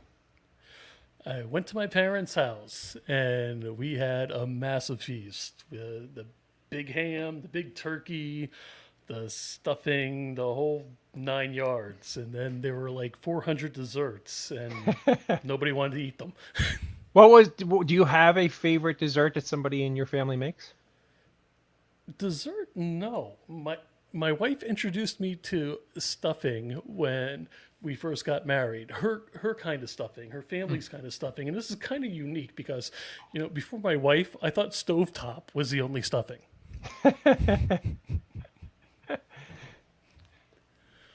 So what's unique about the stuffing? It has like sausage and Oh, spices. are they Italian? They are. Okay, Italians love to put sausage in stuffings. Well, then I'm again, Irish. My family's Italian also, though, and what we got out of the Italian side, the Sicilian side, freaking raisin and meatballs. What the hell is that? It's funny because I'm Irish and German, and Irish and German people with stuffing usually is raisins and apples and weird kind of fruits. My wife's Italian, and they're with the sausage and everything. So I guess it's like maybe I'm going to wreck the time-space continuum, and I will put raisins, apples, and sausage in my stuffing next year. Interesting. Interesting. I pretty much just stayed home with my lovely wife and daughter. My evil mother-in-law came over, and we just had a very, very small family Thanksgiving kind of thing. A safe Thanksgiving. A safe Thanksgiving, yeah. Don't want to get anybody sick or go out and give people my cooties and all that jazz. Earlier on George's show, I actually got 2 p.m. since the show ended. So people who follow my Facebook page and know me personally know that I have a little battle going on with Steve Cohen and about Mets memorabilia. And ultimately, he's a billionaire, so he's going to win because he, just bought the team. I can't do that. But he was. Wait, did you try? No, I mean they wouldn't accept my green stamps. So, I tried. I was like, how about a half-eaten pack of chewing gum, 5,000 green stamps, and $8, and they turned down my offer. Now you realize people in the audience are going, "What are green stamps?" That's going to be another show. Do you know what green stamps are? I do. I remember collecting them and getting like stuff from the grocery store. Yeah, back in the day, they would give you, based upon what you spent, little green booklets of stamps. And the more green stamps you had, you would be able to use in the future, like to get a Thanksgiving turkey or something. So that's that. So Steve Cohen, all fancy, I own the Mets, blah blah blah, and going on SNY, which is a local channel in the Northeast where the Mets play. The announcer said, "What is your favorite piece of Met memorabilia?" And he has the ball that Mookie Wilson hit. I know this isn't a sports show. I'll make this very quickly. He has the ball that Mookie Wilson hit in the 1986 World Series through Bill Buckner's legs that gave the New York Mets the victory in Game 6, the tie the series 3-3, and then in Game 7, the Mets blew out the Red Sox and won the 1986 World Series. And see, I'm not a huge baseball fan, but 1986 Mets, I'm trying to think back. My sister was a huge fan. That's like Keith Hernandez, Darryl Strawberry. Darryl Strawberry, Gary Carter. Gary Carter, Carter, who's now passed away. Yep. Dwight Gooden, Ron Darling, Lenny Dykstra. All those. See, they train down here.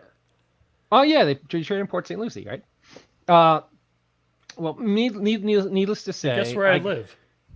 Do you live in Port St. Lucie? I live in Port St. Lucie. Yeah, funny story. I was driving down to Miami one day, and I must have got car sick because I was driving like 14 hours, and I got sick like a dog. And of all places where I pull over to get sick was Port St. Lucie. And there's a McDonald's somewhere right off of 95 at Port St. Lucie. I'm surprised that they didn't close that place down as like a biohazard after I left that building, man. I'm telling you, I was in there. I was barfing, pooping, all at the same time. It was a nightmare. But be that as it may, you got me onto barfing and pooping when I wanted to talk about. You're talking about where I live. Right. In 1986, the Mets had Gary Carter as catcher, and they had two backup catchers, one being Ed Hearn, who did the majority of the backup catching, and Barry Lyons, who was a third-string catcher, but then literally played for the Mets like 7 years after that. And 2 years ago, I was in New York City at an auction, and Barry Lyons, the former New York Met, was auctioning off his 1986 New York Mets World Series ring. And the buffoon standing in front of you is actually the guy who won that auction. And that's it's so hard to show on. It's not very clear. But that's what a World Series ring looks like. 1986. And luckily, Barry Lyons had big meat hook hands because he's a catcher. So it actually fits on my finger. So I'm just really impressed what $10 gets at an auction now. $10. I got it for $8. No. So that was that. And so kiss my tuchus. I also have a Jay Payton bat, Mr. No, wait Cohen. a minute. Can you disclose what you paid for that? I can. But you won't. Okay. If you would have gone to Pawn Stars, would he have got more or less? He would have gotten less if he went to Pawn Stars. It was probably about what the lowest model Chevy would cost. Okay. I would say. I don't know. Fair enough. Like maybe a Cruise. I don't know. It was less than a Malibu because I bought a Malibu. But it was more than a Cruise because I bought a Cruise. So, yes. What was I? Joe's disappeared, ladies and gentlemen. News at 11. Well, hopefully we'll find him. Well, I'm trying to tell you that two people are here, but, I can't see in the dark, so I was going to type it. Oh, okay. Just tell me who's here. Well, Scott and that short-haired drummer guy. The guitarist, you mean? The guitarist, yes. The guitarist. Okay. I will get to those guys momentarily. And Scott knows I'm going to be picking him up in a little while. Everybody, Uncle Scott, the co-host of the show, a living legend and just a great guy. There's some things I wanted to touch on really quickly because I'm a whore. My brother Bob Madison has a new book out from Midnight Marquee Press. It came from, and it's a story about the novels behind classic horror, fantasy, and science fiction films. Bob Madison's new book on Amazon and every bookstore you can imagine. Go out and buy a copy. And maybe. So wait a minute, was that Frankenstein and the Wicked Witch of the West? I think it is Frankenstein, the Wicked Witch of the West. I don't know. This little alien guy shows up on a lot of stuff. He's from maybe the 1950s War of the Worlds. And that's, of course, Planet of the Apes. And that's Dr. Zaius right there. And on the back, you got, I guess, you have Norman Bates. Norman Bates. And is that Igor under here? I really can't tell. Is that Bela Lugosi as Igor? Oh, and the Wicked Witch on the West is the bottom again. Well, I think that's my buddy Tom Savini right there on the bottom. So, yep, it's if you get a chance, pick up a copy of his new book. And another thing, as I was speaking with you guys in the last couple of shows, I'm shooting a new film, and a lot of people know that I'm shooting a new werewolf picture, Joe. And I've gotten a lot of IMs, people offering me advice or asking to be in the film. I love all of you. Thank you for your thoughts. Everybody says that the best way to make a good werewolf picture is that the transformation scene is the most important part of a werewolf film.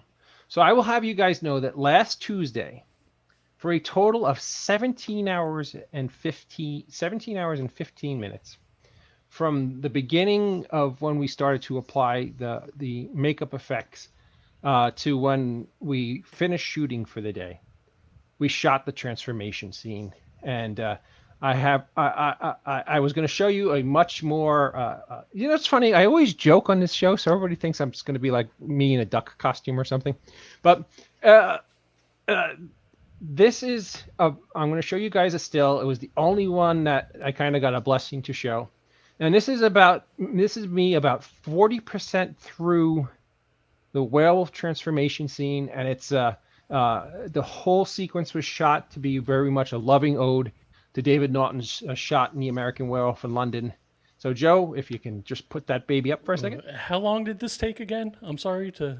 From when I first started applying the makeup, because you have to apply it in stages. And then there was a prosthetic put on my face that had tubes shooting up through my neck to make my face look like it's bubbling. It was from when we first started to apply makeup to when we finished shooting for the day. That's not even taking the makeup off. It was 17 hours and 15 minutes. And the entire shot that we shot that day will wind up being about 3 minutes and 7 seconds in the movie. So, just to get an idea of what it takes to do something that people might buy as a werewolf transformation scene. In this picture, in the screen cap, I'm about maybe 30 or 35% through my werewolfing out. You ready? I'm ready. It's just a picture. Oh, Joe. I knew, you're always clowning around, Joe. I kid, ladies and gentlemen. That's actually it's me. I just reached around after going to the bathroom and realized that a piece of my hemorrhoid was on my hand. No, the scene actually takes place in my character's name is Hunter, and he transforms on Halloween night in his basement. And it's incredibly, the way it was shot, it was incredibly a painful transformation. It's one of those transformations very much like American Werewolf in London, like you don't know if the guy is going to survive the transformation scene. And the team of people who helped me bring this together, I was super excited with how it came out, and I want to thank them all. And in this particular cut, I don't know if you could see, the right side of my face is starting to expand already. And it's not a Lon Chaney type of werewolf. It's more of a werewolf that looks more like a wolf. So I've gotten a lot of questions about what it's going to be like and what it's going to look like. And I don't want to ruin the surprise of what it ultimately looks like. But if I was heavily inspired by the werewolves in the movie Waxwork with our pal Zach Galligan, of course. So if you want to get an idea of what the werewolf is going to look like, ultimately, that's what it's going to look like. So, see, I knew Libby's watching. It's very nice. You got to watch her or two. So is that in the can, or are you guys still working on it? There's 2 days of shooting left that I have to do around two celebrity stars that who are going to be in the film, and once I'm done with those two, don't worry. When the movie comes out, we'll do a release night. Hopefully in a theater, like unlike when we did Wits End in the middle of COVID, which is great decision making on my part. Hopefully next October. This movie has already got a distributor. It has a release date. It's all signed, sealed, and delivered. So super excited about that. And we have I released pictures already. The great Marianne Hagen from Halloween Resurrection is involved in this movie, and of course Uncle Scott's involved in this movie. And there's 2 or 3 other names that you might recognize that I will let everybody know. We'll have them on the show when we have our big. And mind you, Uncle Yeah. Scott shows up on the show regularly, and Mary Ann was on the show, and the Halloween special. Yes, Marianne. She's a very, very, very funny human being and a great actress. Just a cool person overall. All right, I bantered enough. Our guest tonight is literally. I mean, we had Bill Gibson from Huey Lewis and the News on this show, and Alan Jax Bowers is right there with Bill as one of the finest drummers, in rock and roll music today, and just an overwhelmingly great guy. The people he's drummed with, the list of luminaries he's drummed with include Corey Glover from A Living Color, and Joe Ferry, and Jimmy Buffett. So everybody, let's welcome to the show the great Alan Jax Bowers. Mr. Hey, Bowers, how are you? How are you? I'm good. So, how was your Thanksgiving, my friend? What was that? Sorry, I'm breaking up a little bit. I said, how was your Thanksgiving, my friend? It was wonderful. Low key, nobody's going anywhere right now, so we were just at home. Nice. Oh, How was yours? okay. It was, we were up here. I mean, you've been to my house a dozen times, and I live on top of a mountain in the middle of nowhere, and I like it that way, and that's kind of what I did. Right on. Yeah. That's cool. So Alan, tell me a little bit about what made you, out of all the instruments to pick up, guitar and saxophone, or what made you decide that you wanted to be a drummer? I do play a bunch of different instruments. I do play guitar. I do play bass. I do play ukulele. I do play piano. I do sing. But, drums has been my main thing for a long time, since I was 10 years old. I don't know. I'm not exactly sure what drove me to it. I just wanted to play drums. So when I had the opportunity to start doing it in 4th grade, I just started in school, and it just steamrolled from there. Tell me a little bit about the musicians, not necessarily drummers, but if they are drummers, who inspired you to become a rock and roll drummer? Well, I mean, from the early days up to now, one of my favorite drummers, and later in life a dear friend of mine, Will Calhoun from Living Color. I play with Ferry, and I have that tie with Living Color. But from when I was probably 14 or 15 years old, through drum magazines and the drum culture, if you will, I was turned on to Will, and in turn Living Color. And he was always a big one, and still is really to this day. But he's probably the main guy. But there's Greg Bissonette, who has played with everybody, including up to now. He plays with Ringo Starr. I mean, that guy Ringo. He's kind of I think he was also too. was he David Lee Roth's drummer too? He was, and also even before that, when I was very young, being a jazz drummer, thankfully to the instructors I had when I was younger, Greg Bissonette also played with Maynard Ferguson, great jazz band leader and horn player, and so he did Maynard Ferguson, and then Greg Bissonette, and then a million different things, all the way up to Ringo. Sweet. Now I've been honored to. Go ahead. One more thing about Greg. When at that NAMM show I go to every year, which is that trade show in Anaheim, I got to meet, and it was funny. I walked up to him. I said right straight to him. I said, "I've been waiting 30 years to meet you, and to thank you." And he was super cool. He just got such a kick out of it. He's like, "Well, I want to hear all about it." And he was actually pleasantly surprised as a young man, really, in the grand scheme of things, that I knew that he played with Maynard Ferguson. I mean, that was like, he was like, wow, I wouldn't think a guy your age would know that, so that was cool. So, but Sweet. And I know that you have toured around the country, and you've played with some really incredible musicians and some incredible producers you were involved with. Tell us a little bit about how you got involved with the Grammy Award-winning Joe Ferry, the bass player.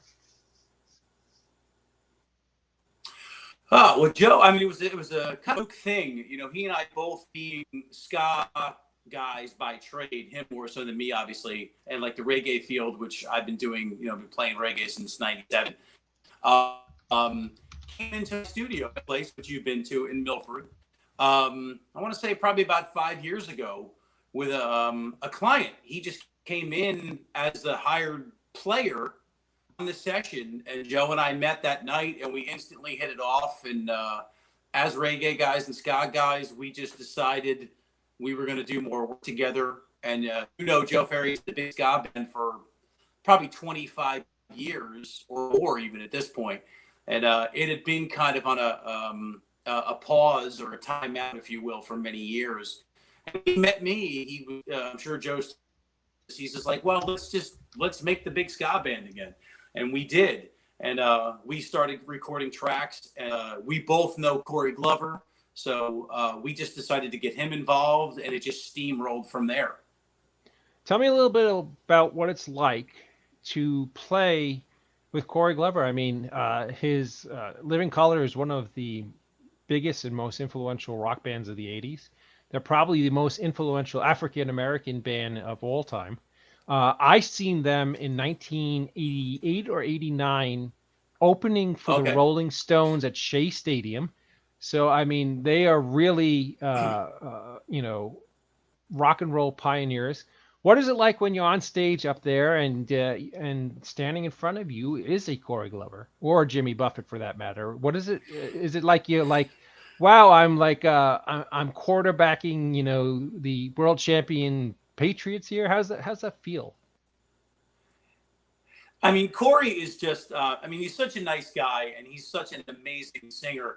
I mean, it's a blend of it's being so natural, just being up there with Joe and Dan and Neil and all those guys, and Corey just doing what he does, whether it's big ska songs or James Brown tunes or even Corey songs.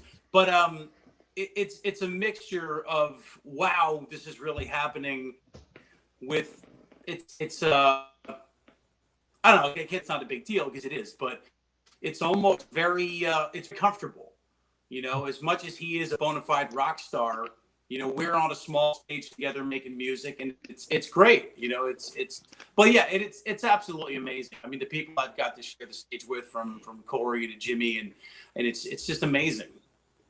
I remember a couple summers ago, I was at an enormous outdoor venue in I want to say Scranton, Wilkes-Barre, Pennsylvania, and you must have been playing in front of 15,000 people, and if you remember, me and WWE superstar Gene Snitsky, who are you're both pals of yours, it was amazing to see, like, to stand. I think you let us come backstage and we stood and to see like thousands. Yeah, Corey Glover was in Platoon. He's a wonderful actor too. It must just be such an exhilarating rush. For those of you who don't know, Alan has a little bit of the acting chops in him too. Alan appeared in the deplorable section of my 2015 documentary film Middle Village. And if you want a really good laugh, it's me, Alan, WWE superstar Gene Snitsky, and Uncle Scott Schiaffo running around the woods looking for monsters. So if you want to have fun, it's the first 10 minutes of the movie. Jax is it? What's the matter, Mr. Ridgely? Oh, nothing. Where can it be found? Cool day. Oh, we had so much fun that day. Yeah, it was, and it's funny because I'm I'm a shade under 6'7". I think Jax is like 6'5" or 6'6", and Snitsky was so thrilled to be around guys that were literally like his size for a day. It's funny. In fact, Ed McKeever just put up a picture, and it's me, Ed, and Snitsky, and Brian O'Holler, and Scott Schiaffo. And it's horrifying that it's like I'm on one end, Snitsky's on the other, and then Ed. Well, the three of us look like we should have license plates on our backs. And then there's Scott in the middle, who literally looks like a garden gnome, and Brian, who's just a little bit bigger than a garden gnome next to him. It's a very funny picture. Ed, if you're on there, you should put it in the comments because it was a great picture. You just put it. That's Big Ed. I'm looking to see if he's there. I would love to see that picture. It's actually quite hysterical. But be that as it may. So I just put together, as you may, we haven't spoken in a while because my dear friend Alan used to live up by me in Northeast Pennsylvania, and the bub moved down to Florida. We used to meet all the time at a wonderful diner in Milford, Pennsylvania, and have breakfast together and make fun of the people who came in. But that's another story. And and Alan, never. I made a video for our band that I'm super proud of called the Wandering Wannabes. If anybody wants to check it out, it's me, the great Alan Jax Bowers on percussion, Scott Schiaffo on many, many instruments. Brian O'Halloran took over lead vocals.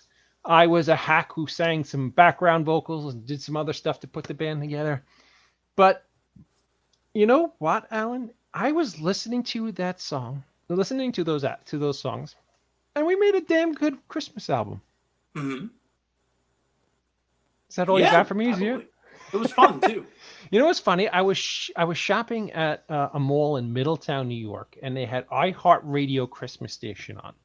And I'm walking through the mall, and this was 2 Christmases ago, and all of a sudden, our Jingle Bells came on, and I was like, "Wow!" I was like, somebody else has heard this stuff. So, yes, if you're watching tonight, check out me, Uncle Scott, That's cool. Mr. Bowers. And that hack O'Halloran, and the Wandering Wannabes. It's out on iTunes and Amazon and all those places you find. And you know what's funny? Go ahead. What You always make me feel like you're gonna make me look stupid. Like you're gonna make do not need any help. Yeah, I don't need any help. Okay, thank you. But how many songs are on that album? Just 3. It's just an EP. We literally recorded it. Stay on, because I want to look at your handsome face. We literally went to Alan Jax's studio, I think 3 or 4 nights before Thanksgiving. And if you remember, Jax, it was a brutally cold November night. And we went to Jax's studio, and I was sick as a dog. I don't miss those, man. I had like 102-degree fever, and I was like hallucinating. And I was going to sing one of the songs, and they put me in the booth, and I said, "It starts with dashing through the snow, right?" And I was such a fucking hideous mook at singing. I was so horrible at it. But of course, these kind gentlemen, of course, put that and made it the beginning of the Jingle Bell single, which is very kind of you to have me look like the hideous mook I am at the beginning of the song. So wait a minute, this all revolves back to the Port St. Lucie story where you were shitting and puking your brains out. Yeah, apparently, let's face it, I am 50 years old and I don't look a day over 49, but I am always have some kind of like Brian makes fun of me for having a tiny bladder when we're on the road. There's always some kind of health issue or something. You ever hear of a stadium buddy? No, or what's stadium that? pal? Oh, is that where you piss into a colostomy bag on the side? Kind of It's thing? like a Texas catheter, and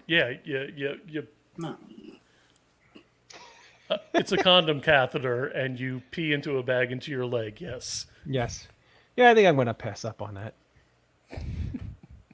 So, Mr. Jax, I know that you're tracking some stuff now. What are you working on lately, my friend? Did we lose him? Oh. Well, today I cut some tracks for an old friend of mine in Jersey. Yep. Oh, you got me? Yes. What happened? Oh, okay. Sorry, I thought you. I cut some tracks for a friend of mine in New Jersey. Eric, this kid I went to high school with. He lives in New York now, and he has a ukulele player and singer. This girl that he works with. So I cut a couple tracks for him today. Been working on some tracks for some from Key West. It's all over the place. I've been busy here in my new studio, which is great. You've been to my old studio, which I miss it, but my new place is pretty nice, and it's 10 miles from the beach, which is nice. So Sweet. You're literally like a Florida surfer dude. yeah. Now. Are you there? Or did we lose you? Hit the beach in roughly 13 minutes. Okay. I'm here. Alrighty. So, without further ado, Mr. Bowers, I would like to bring up my co-host, who's also a dear friend of yours, and it happens to be his birthday tonight.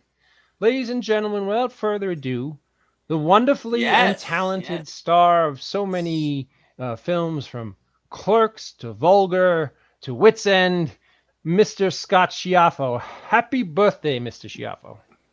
What's up, boys? How are you, my friend? I'm doing really well, man. What's going on? Not a hell of a lot. I just wanted to have you step in, seeing that right now we are talking about the Wandering Wannabes, and I want to know if you had any input on those sessions or on the music that we created. Well, I want to thank you first and foremost, because you pretty much were, you brainchild that whole thing into actually happening. And it was a blast, like Alan had said. I mean, we had a ton of fun, working on a novelty release. And the tracks, you could hear the fun in the tracks. We weren't trying to do any kind of traditional, even though it's traditional overall as far as some of the sound. But, we were looking for the novelty effect, and we got that. And I'm very happy to have been a part of it. Thank you, everybody. Thank you. Yes, it's my birthday. I'm old as salt. Well, let's be honest. Everybody loves Mr. Schiaffo, Uncle Scott. And as a little bit of a surprise, Mr. Schiaffo, my next guest wants to come on and wish you a happy birthday also. Joe, is our other guest available?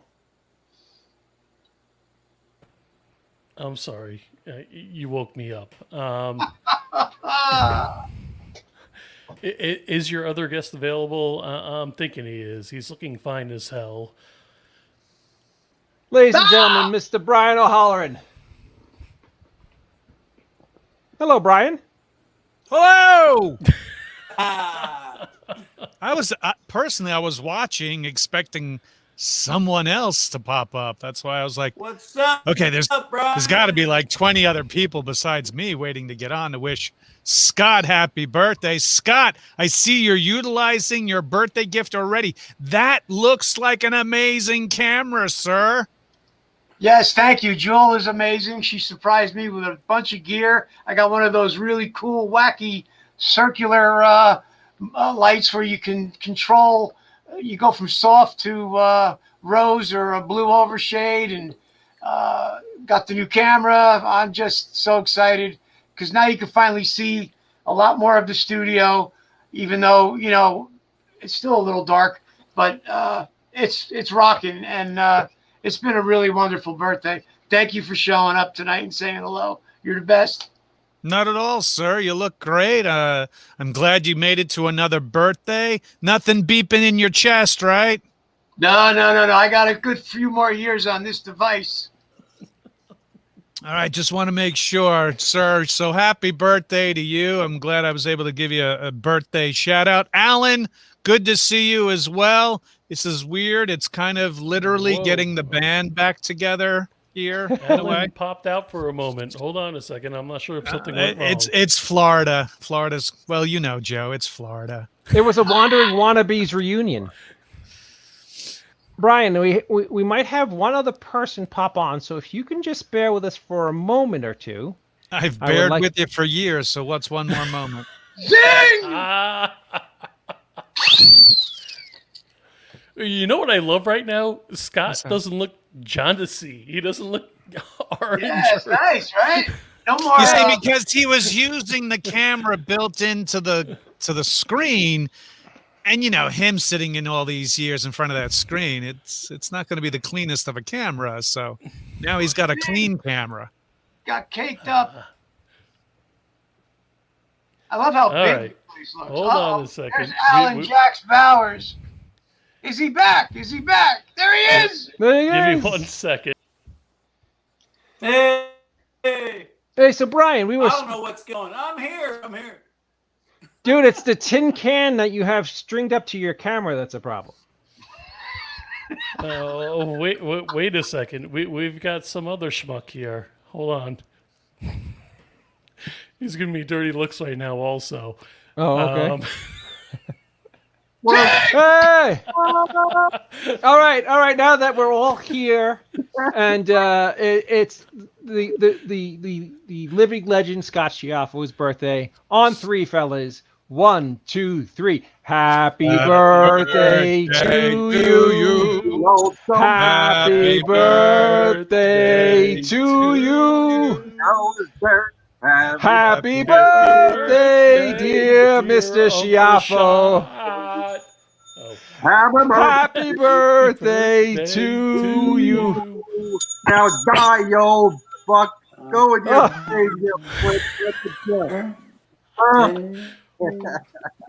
So, Scott, how does it feel to finally be old enough to drink? Oh, that's fine. You sing it, man. That's a good one. Drink blood. No, he's drinking prune juice. Come on, let's get on it. You know what he's drinking. That's right. Prune juice elixirs, man. That's right. Got to keep yourself straight. You know, you would think a drummer would, have enough money to buy Wi-Fi. Well, he does virtual sessions too, so maybe he's using a like a laptop wireless. The kids, it's the kids. The kids are probably streaming The Mandalorian as we speak, blocking up his bandwidth. Yeah. Damn you, Disney Plus. He probably actually doesn't want to talk about the Wandering Wannabes. Is probably the case. Hey guys, he doesn't have to talk about it. He's the drummer. Who talks to the drummer? Right. The drummer has short hair. Come on, he's not Phil Collins. Phil Collins, Ernie, did we wake you up? You actually look like you literally rolled out of bed and put a sweatshirt over your pajamas. Leave this man alone. He is building by piece the brand new secret stash in Red Bank, and the city of Red Bank's not being kind. Have you seen the videos? Holy shit. Yeah, so I literally just got. He literally has the blueprints on his shirt for the secret stash. See, he has to wear the blueprints just to figure it out. Look, I have Buddy watching over me. There you go. Hey, Buddy Christ. There it is. Our loving savior. That's right. Wait a minute now. Give us an update. You're getting some kind of flack from the town?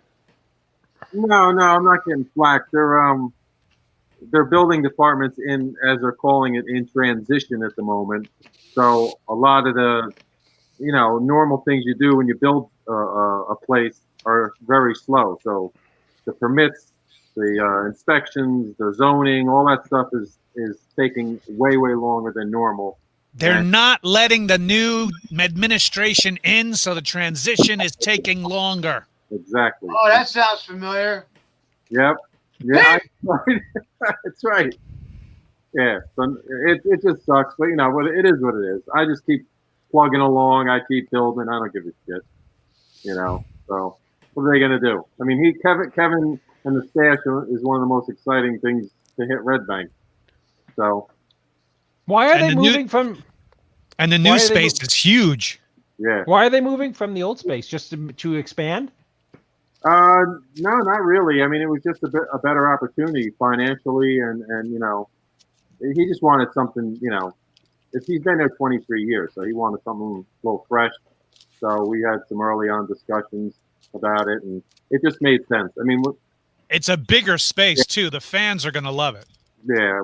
Today I just got notice that we're getting some really cool stuff from Sideshow Collectibles. Wow. Yeah, it's gonna be pretty bad. So he was there and he disappeared again. Alan, we need you. What happened to you, brother? So Ernie, comic book men coming back? As of right now, no. But what I will say is, we have been approached by a network about some type of show that Kevin was trying to work out. But as of right now, they haven't, agreed on anything. So the new show is called Men Who Look at Books with Colors in It. Yeah. Because the other name is copyrighted with another network. Right. Exactly. So superhero book men. Comic book dudes. Shh. Can't use the word comic. I think Comic-Con in San Diego owns that word. Yeah, fuck them. It's all right. Yes. Jax, you back? Yay! Alan! Maybe? It's not. It's Yeah, the, man. It's the same. Yeah, man. face there. My internet's being all crazy. Are your kids streaming The Mandalorian? Is that what's going on? Crazy internet day. No, they're asleep. Strangely enough, although they do love The Mandalorian. Ah. Are you wired or are you on a wireless connection? He's on a frozen connection. That's got to be wireless. I'm on my phone. I'm on my phone. Oh, worse. Yeah. My internet's being all whacked. So you guys remember that show, Max Headroom, or the commercials? Yes, he looks like him. That's perfect. Good call. Very good call, Joe. Thank you. Yeah. And So, you Scott. You look swell, Joe. I haven't seen you in a while, but you look damn sexy back there. I've been called worse. Yeah, I appreciate that. Ernie, you're the only guy who could make me blush. Oh, jeez. So, Scott, what number is this for you, my friend? Oh, really? Yeah, You're gonna put him on the spot like that? Damn. All right, 63. No, well, I got a whole workaround for this because it's called Just for Men. Yeah, Just for Men and Spanx. Spanx for Men. You say Spanx for men? Yeah. Is that to hold up your saggy balls? That's the hang. That holds up everything, really. It's all fun. Is they All right, so for real is 57, but I round up because 1963 only had a few weeks left in it before 64, so I feel that's unfair to get hit with a whole nother year. So I round up to 64. So that would make me 56. But I'm really 57. Wait, that whole Thanks, round Brad. up there? Come on, do they not look alike? Come on, man. Put some white sunglasses on, buddy. Alan's getting a beating. Alan's taking a beating, but we got Alan on. There you go. You got to plug your loop library, man, because it's a phenomenal collection. Plug that loop library. Nice. Oh well. Yes, you have it. Yeah, I do. I use it all the time in the studio. It's great. It's drum loops. Right on. Hey, Brian, we were talking a little bit earlier about the night that we recorded the Wandering Wannabes Christmas EP. Do you have any specific memories of that night? Yeah, I was sick. You were sick too? Yeah, remember I was like like an octave lower than I should have been because I was sick. And this was this literally was sprung on me at the last second.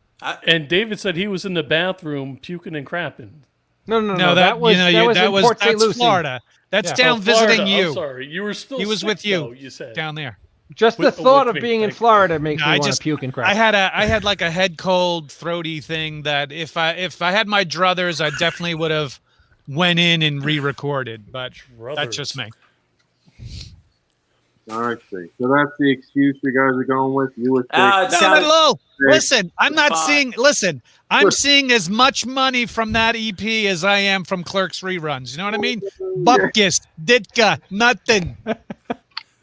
He heard it on some mall radio. Sure you did, pal. Yeah. You didn't get a check. I don't care where you hear it. I want You know to how much check. should you pay them? Do you know how much you get paid when they play it on iHeartRadio? More than what I'm getting now. 1 cent. I don't know how to split that into five. I don't know how to split that into 5 people. Where the fuck is my 1 cent? No, wait a minute. Is that 0.0001 or? No, and all kidding aside, the streaming reality is crazy. Like you get a fraction of a penny. It's nuts. Listen, Alan will tell you the money is made in touring live. So unless the 4 of us are going somewhere like the parking lot of a Shoney's or something, we ain't making nothing.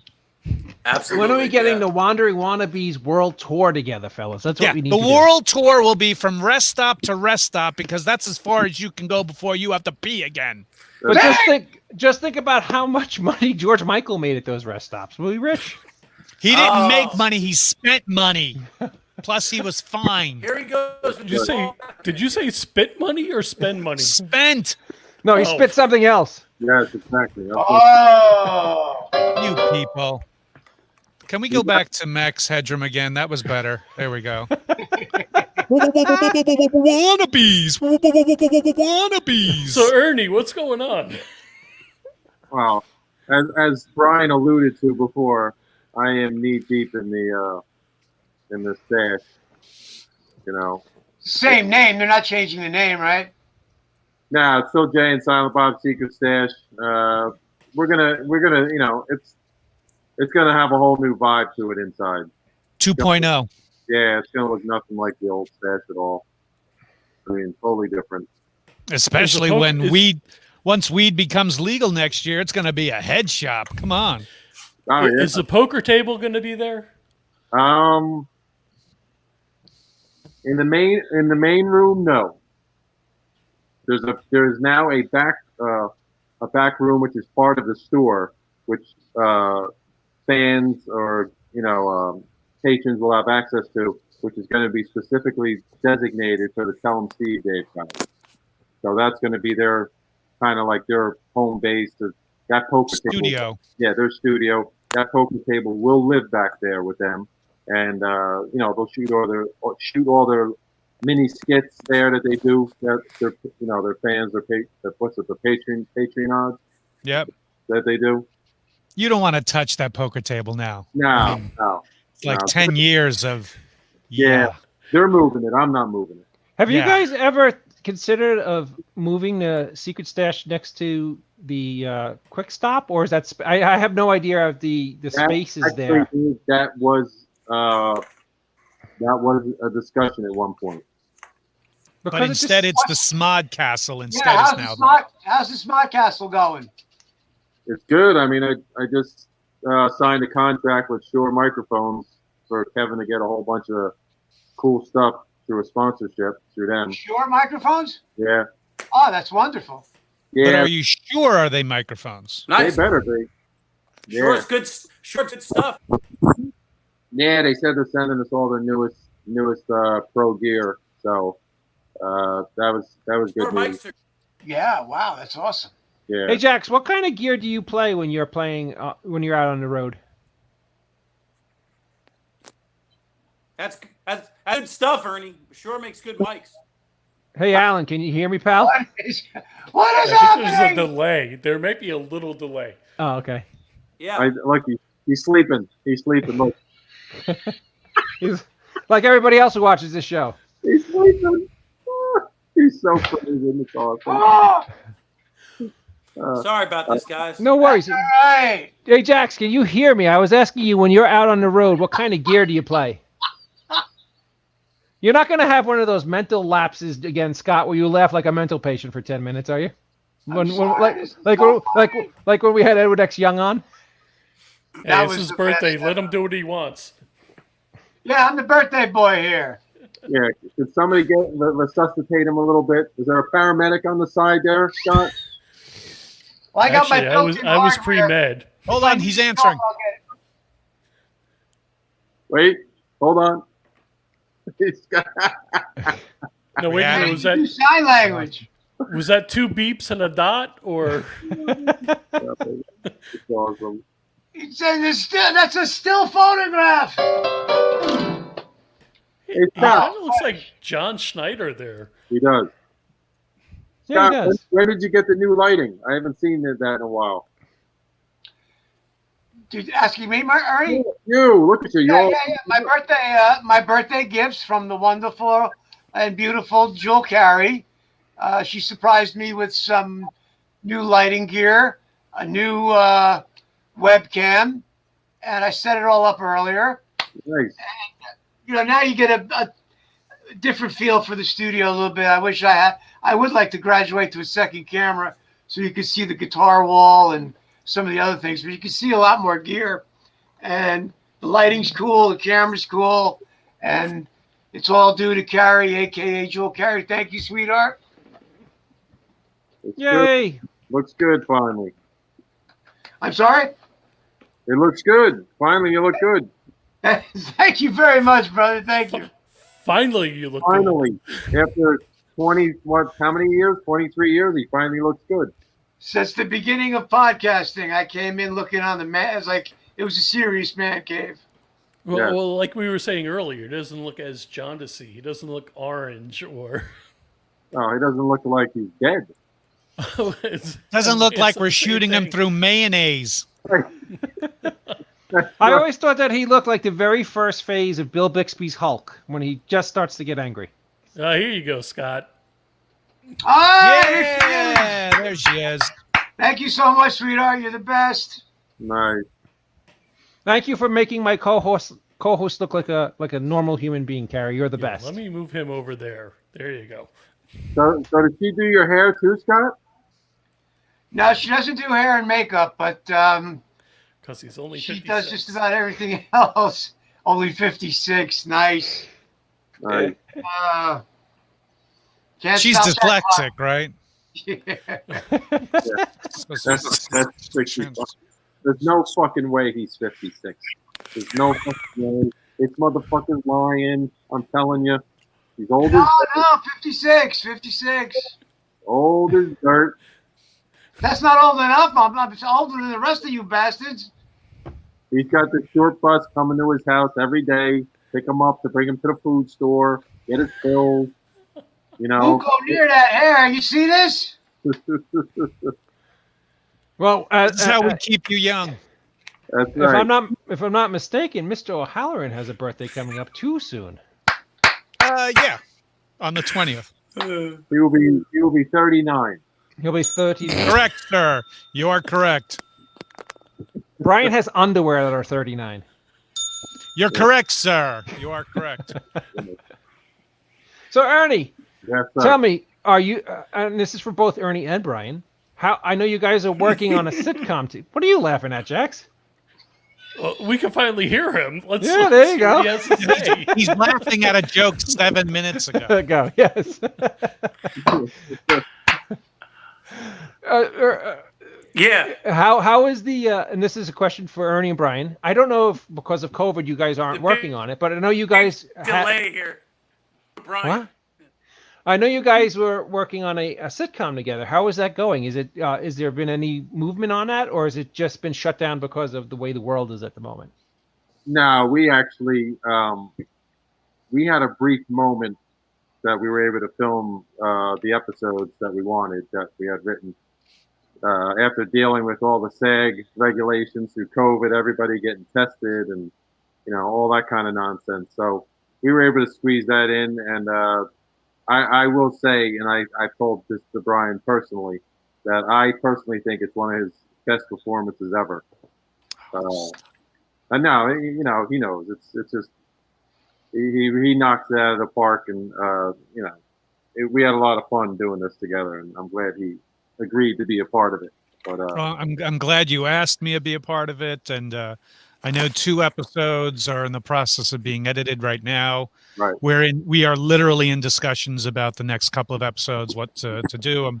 I'm going to write a segment for our next episode, so it's going to be fun. I'm enjoying the camaraderie that this cast has. I'm enjoying the characters. I'm enjoying the premise, and I can't wait for the fans to eventually see it. Can you give a synopsis? I want to get more familiar with it. I'm not sure I know much about the story. I mean, basically, in a nutshell, it's kind of like if you took the movie Step Brothers and mashed it up with Cheers to a degree. Am I right about that, Brian? Yeah, But- that's a good comparison. Do Right. two brothers run a bar? Well, No. no. There's two brothers that are in their 40s and 50s that live with their parents who are moving to Florida, and they frequent the bar. The two brothers. The one brother's a bartender. Brian's character is the owner of the bar. I'm one of the main patrons, also with my buddy Troy Burbank and Billy Hartman and Rob Rapullo. But you know, typical bar shenanigans go on, and the home life of the two young kids having to deal with leaving their home and finally taking responsibility. But they move in with the degenerates from the bar, and they move in above the bar, which is owned by Brian's character.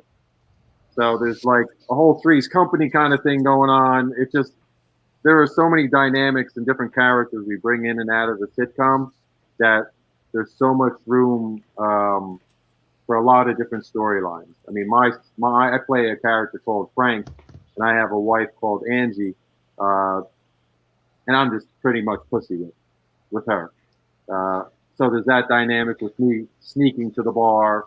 There's a dynamic of Brian's character and money and gambling and being cheap and things like that.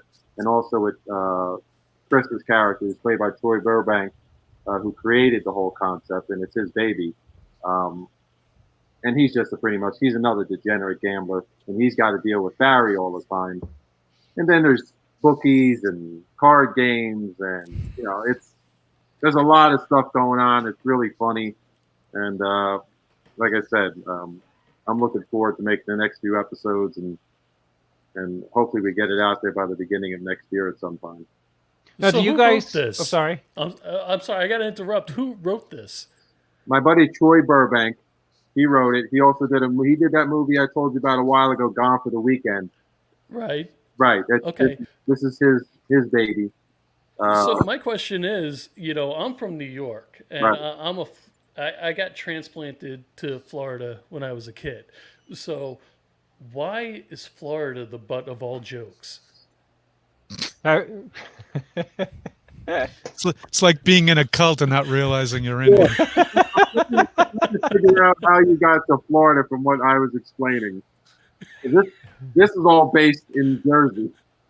Oh, I thought you said that there was a bar in Florida. No, the parents moved to Florida. The two okay, main I'm sorry. characters who are brothers are finally getting kicked out of their parents' home. And so now I they're panicked. Where we're misunderstood. going to go? Where we're going to go? And they're at my bar when they're discussing it. And as the bar owner, I offer them the apartment that I have empty upstairs. And the shenanigans ensue. It's like I play like Mr. Roper, like he said. Mr. Roper combined with Cheers, you know, Coach from Cheers, with a huge dose of Irish. Yes, he brings a whole different flavor to it. So it's going to be fun. It's like I said, he lights up the screen when he comes on. So Fantastic.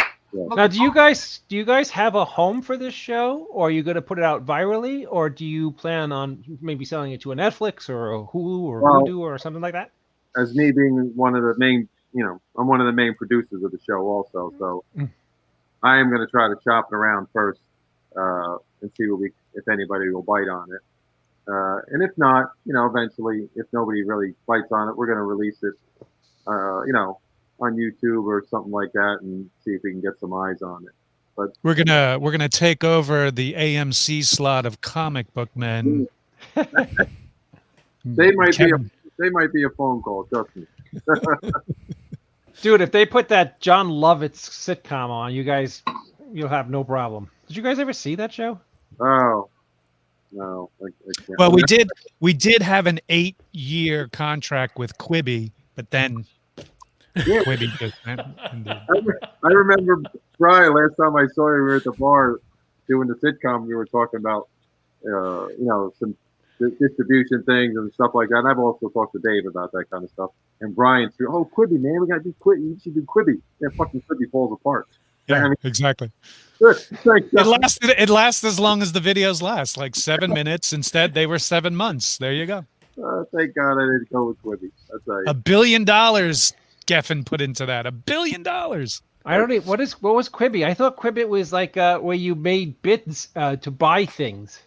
That's Oh not no, Quibi. they actually No, had full no. production shows that were 8 Yeah, minutes Quibi long. Quibi was a network via Oh. your streaming, but shows were no longer than 10 minutes. Oh Right. wow!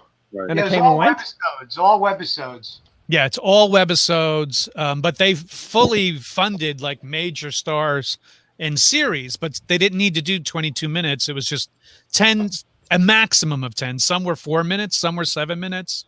So it's just there that was an interesting show with a sex doll.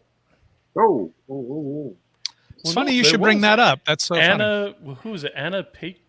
I forget. The girl from the musical movies. I can't friggin' remember her name. Anna Kendrick. Is that who it was? Yes. The acapella movies. Do we have Pitch a perfect. Pitch perfect. Pitch Perfect. There you go. Right. Thank you. Anna Hendricks. Kendrick. do we have a link you could send to me, Joe? Maybe. Hey, what's up, baby? Come on. Alan keeps trying to jump back in, guys. I'm trying to get him back. If Alan is not able to join us again tonight, I want to thank Alan for coming on. He's a great guy. He's an unbelievable drummer. If you're right. out there and you need a percussionist, or if he's playing in your town, go out and check him out. Brian, you saw him where he was drumming for a famous band in Jersey, if I'm not Yes, correct, right? the best cover band in the world, the Nerds. He Ooh, was yeah. a guest drummer with the Nerds for many years, and we got to see them in Seaside Heights. Which, Yeah. if you're going to see the Nerds, you got to go see them in Seaside Heights. So they were fun to watch. Those guys really nail it out of the box when they do their covers, and he's a phenomenal drummer in general, and also a studio engineer. He's a really good engineer as well. So. Yep. And so if he can't join us again, thank you, Alan Jax Bowers, for being on the show. He's a wonderful drummer and just a great guy. With that being said, Brian, somehow he made us, the Wandering Wannabes, sound good. I don't know how that happened. I think, him and I'm absolutely shocked. and Mr. Schiaffo were the masterminds behind that brilliance. Alan really is a phenomenal drummer, and aside from sessions, as he was starting to say, he's got a loop library out that's a fantastic collection of loops. So if you can't get the real Alan, you can get the loop collection, and they sound phenomenal. I use them in a lot of my projects. Oh, there he is. There he is. Here he is. He's Where back, can we find his loop collection? and he's Oh gosh, Alan, can you hear us? Hello, Earth to Alan. He actually looks like one I'm of the trying. Walton kids grown up. Oh, I don't think you like that. I can hear you. Can you hear me? We can now. and You know what's funny? Cut. We could talk to things that are on Oh, great. Nice. Pluto and Uranus, but we can't talk to somebody in Florida. Oh my gosh. Except you, Joe. And of course. again, I'm still in Florida.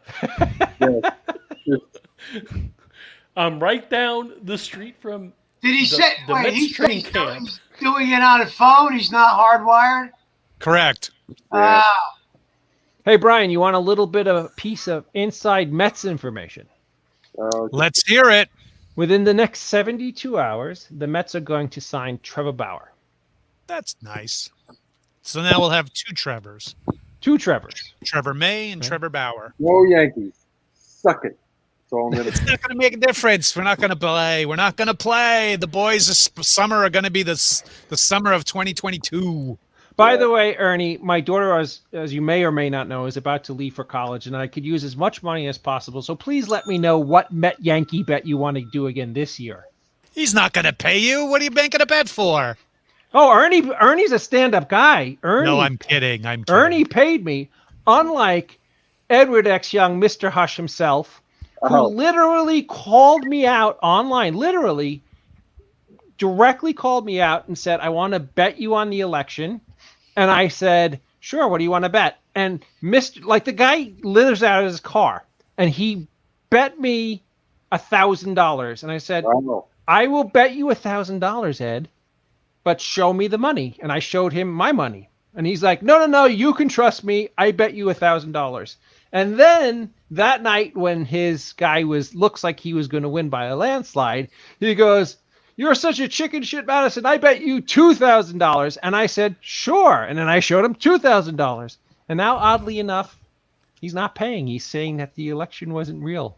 No, he's been in Michigan. He's been in Arizona. He's testifying. Yes. You've seen that girl who's like, I seen 1,000. No, let me tell you, Mr. Presenter there, I signed a document that said I'm going to prison. Did you?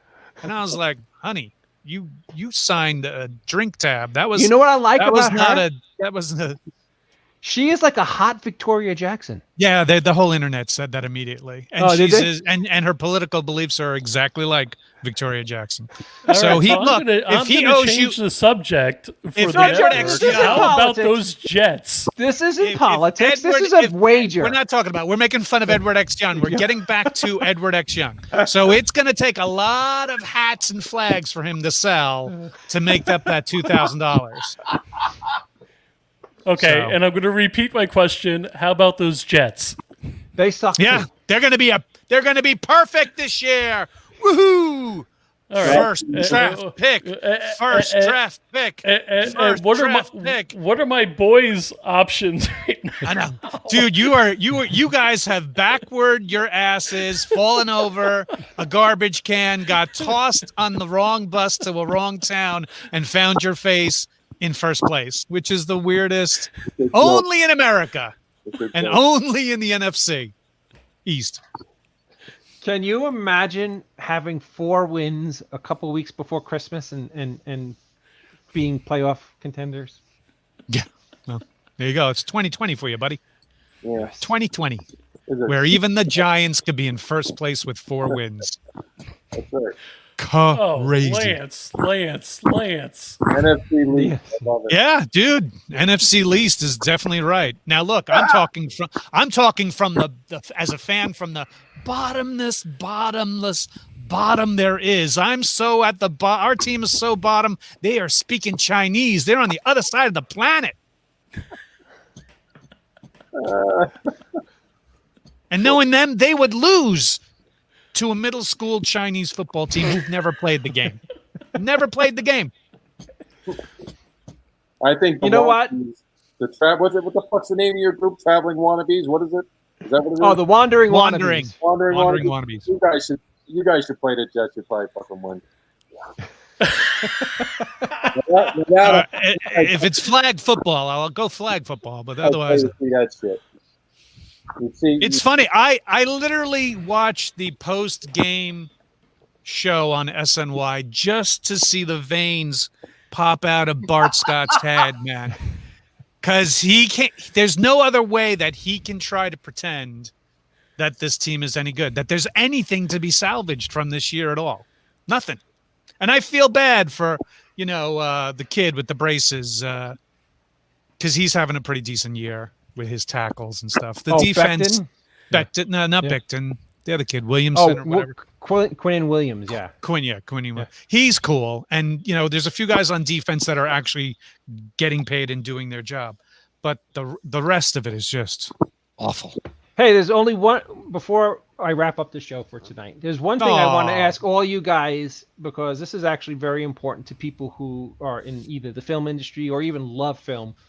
What do you guys think of Warner Brothers selling their entire 2021 catalog to HBO Max and the impact, the horrific impact it's going to have on theater owners throughout the country?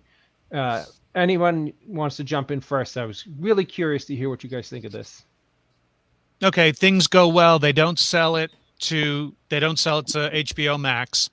And theaters that hold 300 seats are now only allowed to have 25% capacity. So now we're talking, what, 70 seats per screening? Mm-hmm. Really? While you can charge to make people join HBO Max. They sell it to HBO. HBO Max gets a killing out of it, and people get to see it.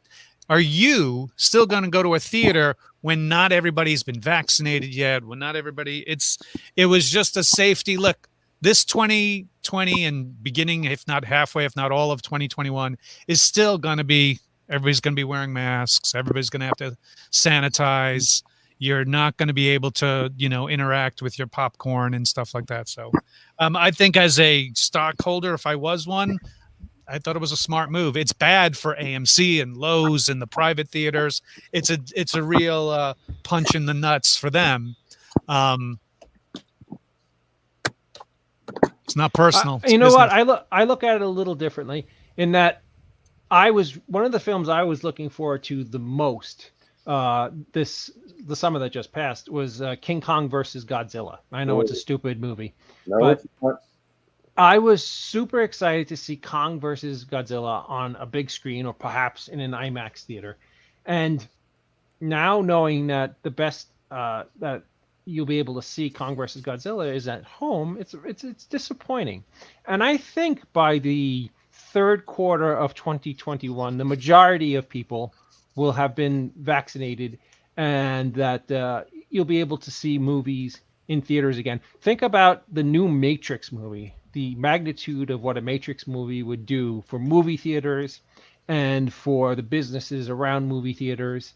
I think it was very short-sighted for Warner Brothers to pull the trigger on an entire slate of an entire year worth of films to get the quick payday. I understand it from a business aspect, but to get the quick payday of getting the money up front. But next December, August, September, October, November, December, when other studios have their movies on 4,000 screens and people are going back to the theater and movies are doing $1 billion worldwide, it's going to look like a really a huge mistake. But I could be wrong. Well, I'll give you my thought. I think what they're going to probably wind up doing. I mean, I'm cool with the idea of it being released in people's homes because that's where most people are staying, and they're gonna get viewed. People want to see them. Nobody's gonna go to the theater, and the experience is definitely not the same. Kind of like what Brian said. I would think, and if I was running these kind of studios, which you never know, but I see in the future a re-release of another cut of Matrix or Wonder Woman or Dune. I mean, there's tons of these movies coming out. They've got to be crazy if they don't do a recut or a special edition that comes back out in theaters. Yep. I agree. Snyder cut? I agree. It's going to be. They don't even have to do that. They can just do a George Lucas. Let me add some sparkly special effects to a scene you've already seen. Yeah, they'll get people in theaters again to see it. They're going to hold. I guarantee they're going to hold back a little bit and add more to it, and then re-release it when theaters are blowing back up again. Because once theaters are clear and everything's back to normal, let's say 2 years, they're going to put that shit right back in theaters. They have to. Well, that's the move to make. I think I would definitely go to the theater to see it because you don't get that experience at home. No, absolutely. I mean, the day Godzilla vs. Kong is out on HBO Max, I'm going to order HBO Max to see it. My problem is that when it does come back out, like you guys are suggesting, on a wide-scale theatrical release, they will be up against films that were not already seen. And for them to get on 4,000 screens against maybe the new Spider-Man or a film that didn't get released, I'm not as optimistic as you guys are that these films are going to get re-released theatrically, because you have to, most people today are not cinephiles like we are. Most people who watch King Kong versus Godzilla or The Matrix on their 75-inch home theater screen will be like, wow, that was an awesome movie. and they're on to the next thing. But I really do hope you are correct. And if that's the direction that they take, I will, of course, go and see the movies that I really wanted to see on the big screen. Well, But sadly, especially if they offer a collectible for the screening, yeah, just like the Jay and Silent Bob Reboot did for their first screenings. Right. Well, like an 11 by 17 poster or something, Yeah. perhaps. Yeah, Exactly. Actually, the cream is going to rise to the top because if the movies, I mean, let's be real. Half of these movies are probably going to be disappointing. They always are. So the few that come out of say 10 and 5 are great. Those 5 are going to do really well in the theaters. The other 5 ain't really going to make it because they're just not that good. All right, but the question is, these movies are already in the can. Yeah. And they've been sitting on them for how long? And they cost how much to make? So streaming wise, how is that going to affect that? And are they going to be able to make movies that cost, $300 million? Well, when theaters open again, absolutely. But here's what I'm thinking. Wonder Woman, which cost $185 million to make, which is an extremely high budget, it got $200 million from HBO Max but when you think about it, if Wonder Woman was even as remotely as successful as the first one was, and let's be honest, Wonder Woman was a good picture. It was one of the better DC movies. If it did, I think it did $1.2 billion worldwide. If it only did half of that in a normal world, 600 million compared to 200 million is still a dramatic difference. And how do you justify making a Wonder Woman 3, which would have happened if Wonder Woman 2 was released to, a theater audience? How do you justify making a $185 or $200 million Wonder Woman 3 when you took a bath on Wonder Woman 2? It's actually very hard. It's what Warner Brothers did in selling an entire year slate, I think really handicapped their future endeavors. Okay, but look what other people I think are they have doing, a schedule, like Disney though. Plus. Disney Plus, they charged you a sub fee, and then for Mulan, they charged you $20. I don't think that's what they're HBO Max doing. Isn't doing that.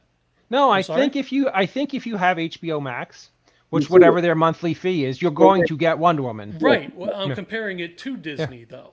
Right. So to make the money back. So in the future is what I'm referring to. How the hell is this going to take place? Yeah. Well, what this is going to wind up being is this is HBO Max's play to take over and dethrone Netflix. They're, if they get all the Warner Brothers slates and it does really well for them, I mean, Netflix is going to take a hit because Netflix in the last couple of years has had some really spectacular feature films, and they've had some bombs. I mean, some of them haven't done that well, but in general, I mean, across the board, Netflix is the juggernaut out there and has done pretty well.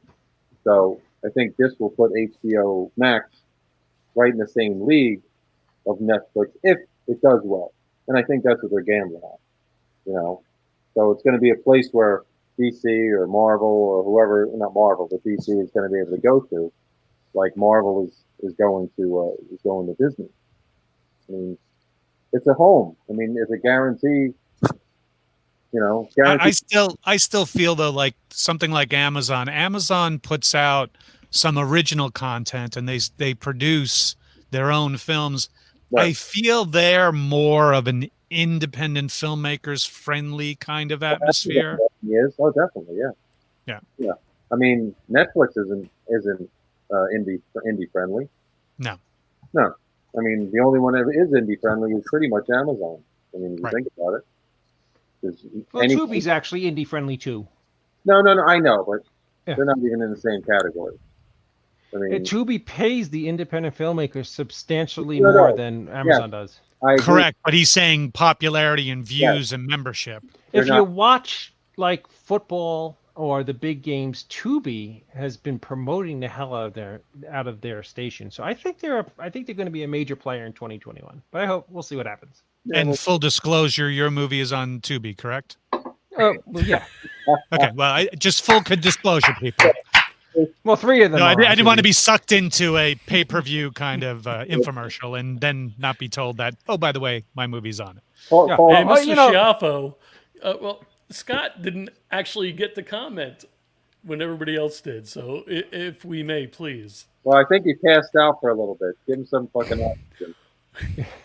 So, Scott, how do you think about Warner Brothers selling the entire year to HBO Max? Well, you know, a lot of this kind of stuff is lost on me only in the sense of I wonder about the aesthetic, just missing seeing it with an audience and what's going to happen when this is all done. Will that return? Or is this going to make, I see a lot of people make arguments that this is going to permanently dent the theater experience. I don't see if that's true, but it's a odd sort of dynamic of what's happening with it. I mean, I'm not necessarily the biggest comic book hero movie guy. I appreciate a lot of them. I certainly enjoy them as entertainment, but they're not my go-to type of genre to begin with. But I'm very curious about what will happen from the aftermath of this. Are we going to go back to live concerts and theater, and there's going to be a newfound fervor? I'm looking forward to seeing that happen. I hope it will. But I saw a lot of people making arguments that this may be a permanent hard left from that, which I don't know. Well, you're probably the burning question, though, is Scott. Is Wonder Woman 1984 on your Plex already? Ding! Brian, Wonder Woman Part 3 is on his Plex already. Yeah, that's what I thought. Oh, man, that server is awesome. Go ahead, Ernie. I'm sorry. I was going to say, to what Scott said, it made me think of something. I mean, I don't know if this is going to happen. It's definitely may not happen in the movie theater, in the theaters, or in the concert venues. But I think in the movie theater situation, they're going to have to rework the way the theater experience is. I would think that maybe they go more intimate, and more, it would be more spacious. It would be more of a private VIP type experience. Maybe they do, it's hard to say, but like old school, back in the day when you used to go see a show, you were at a table, you got, you were able to hang out with just a couple people opposed to being arm to arm real tight with people. You know what I'm saying? Mm-hmm. Where they might make it more open and more of a better experience. I think they were leaning that way now with the lounge chairs and the food and the dining and stuff like that. So if they take that to the next level and kind of separate that even more, they'll be able to charge more money, and it's going to be a greater experience, and there'll probably be more perks with it. So, I mean, I think they're just going to have to retrofit the way they do the movie experience to get the audience back in there. And, hopefully they go that way, because, listen, I love the movies. But the worst thing I hate about going to the movies is people don't shut the fuck up. There you go, right. Or turn their phones off, right. or people in general, most of the young kids, they listen to their phone, they're texting, they're doing this, they're doing that. And you have the old guys like me and the other people who are quiet trying to watch the movie, like you should. They don't. They disrespect the theater. So to bring in that more intimate experience in a theater setting, I think is probably the way it should go if they want to bring it back successful. No, and absolutely. to touch on that point, if I may, down here in Florida, I don't know if they're doing it in Jersey, Pennsylvania, or New York. They're literally renting out the theater for $250 or $275, and it's a 25-person max. And then you can still buy concessions and everything. Yeah, just So bring you your can friends and family to see a movie. Yeah, Yeah. they do rent that up out here. the whole Yeah. theater. Yeah. Yeah, that's funny, because I was just talking to Kevin last night, and he was telling me that in Orange County, over where he's at, they're doing it for $100. You can rent a theater there. Wow, And- it's even cheaper than down here. Yeah, and watch the movie with your friends. My whole point being, though, is that the day that they released the press release that they were going to sell their whole year-long catalog to Warner Brothers was the day that Regal Cinema announced that they were closing down their entire chain. And it's kind of like biting the hand that feeds you. These studios need movie theaters to exhibit their films, or they're all going to be in big trouble, because there's only so much sustainability for big movies when it comes to streaming and these cable networks. So, I hope that short-sightedness for getting paid quickly is not going to ultimately hurt them in the long run. I don't think it's just short-sightedness. I think it's them having to move this catalog along because they're trying to set up their shoots for their next year. Yeah. And they are not the only end-all be-all for content producers. Mm-hmm. Warner Brothers is one of 15 other major labels when it comes to movies. So you have Paramount, you have Sony, you have all these other movie creators who are producers and production companies that are putting out movies. So if one decides to go that route, that's the route they went. I don't see, all of a sudden now people are like, I want my DC movie. We're all cursing out how bad DC movies were for the longest time. And now all of a sudden Warner Brothers is like, we want to take this somewhere. Like, I want my DC movie. Nah, man, you can't have it. They got to need that money now to pay for Wonder Woman 3 and to pay for it all. And I get it. Trust me, I get independent film theater owners and their struggle on this. But at the same time, they need to move along. Now, if everybody starts doing it, well, then that's a sad state of affairs. But I wouldn't blame, to be honest with you, producers and production companies for doing this when it's just sidebar politics. While we've had a bill to help people and small businesses sitting on Mitch McConnell's desk for nearly 5 months not moving. And so there, like if we lived in Canada, we'd all be getting $2,000 a month, whether we were in business or not, and just ride this shit out. And now that it's not happening, things are closing. And this is the long game that the short-sighted Congress has not seen going on. So, but I'm off my soapbox. But so going back to Disney, how long can they sit on Black Widow because they're not going to be able to go further with other projects because they're all intertwined? Correct. Well, let me play devil's advocate for a moment, Bri. If you were a studio head and you had big movies like Matrix 4 and Kong versus Godzilla and whatever, insert Wonder Woman, would you, as you know, January, February, and March are the time of the year when major studios release lesser known, smaller budget films? Would you just hold on to those projects and release them at that time of the year and back up your smaller film slate to hopefully recoup in the box office? So you're saying hold on to your small films to let them recoup, or hold on to my big films? No. Let's say you owned Warner Brothers and you chose, let's say January of 2022, that we're back to 95% of theater going. Right. Well, first of all, I'm at the Sundance Film Festival looking for my next indie hit that I'm going to distribute. But go ahead. January, February, and March is when lesser titles are released. Correct. Don't you think it'd be smarter business to hold on to Wonder Woman for, let's say, and release it in a theater in January instead of selling it on streaming? And then January, you're still at maximum capacity. You are still only getting 25% of the seating that's available. Okay. That's it. And there's one thing that not a lot of people realize right now is that HBO Max is doing away with the free promo. So it's going to be pay only. There's not going to be a trial period whatsoever. You get HBO Max if you get HBO? I believe so. No. I heard you do. Certain people do. I get it in my community as part of my HOA. But if you pay for, I've noticed in Roku groups and everything, if you pay for the regular HBO, you don't get HBO Max. Oh, wow. But if you there's get two all, different- if you already get all the HBOs, you do get HBO. Yeah, Max. I get all the HBOs, and Right. apparently I was told last night that you get there's like your account number with your cable provider or something like that. Yep.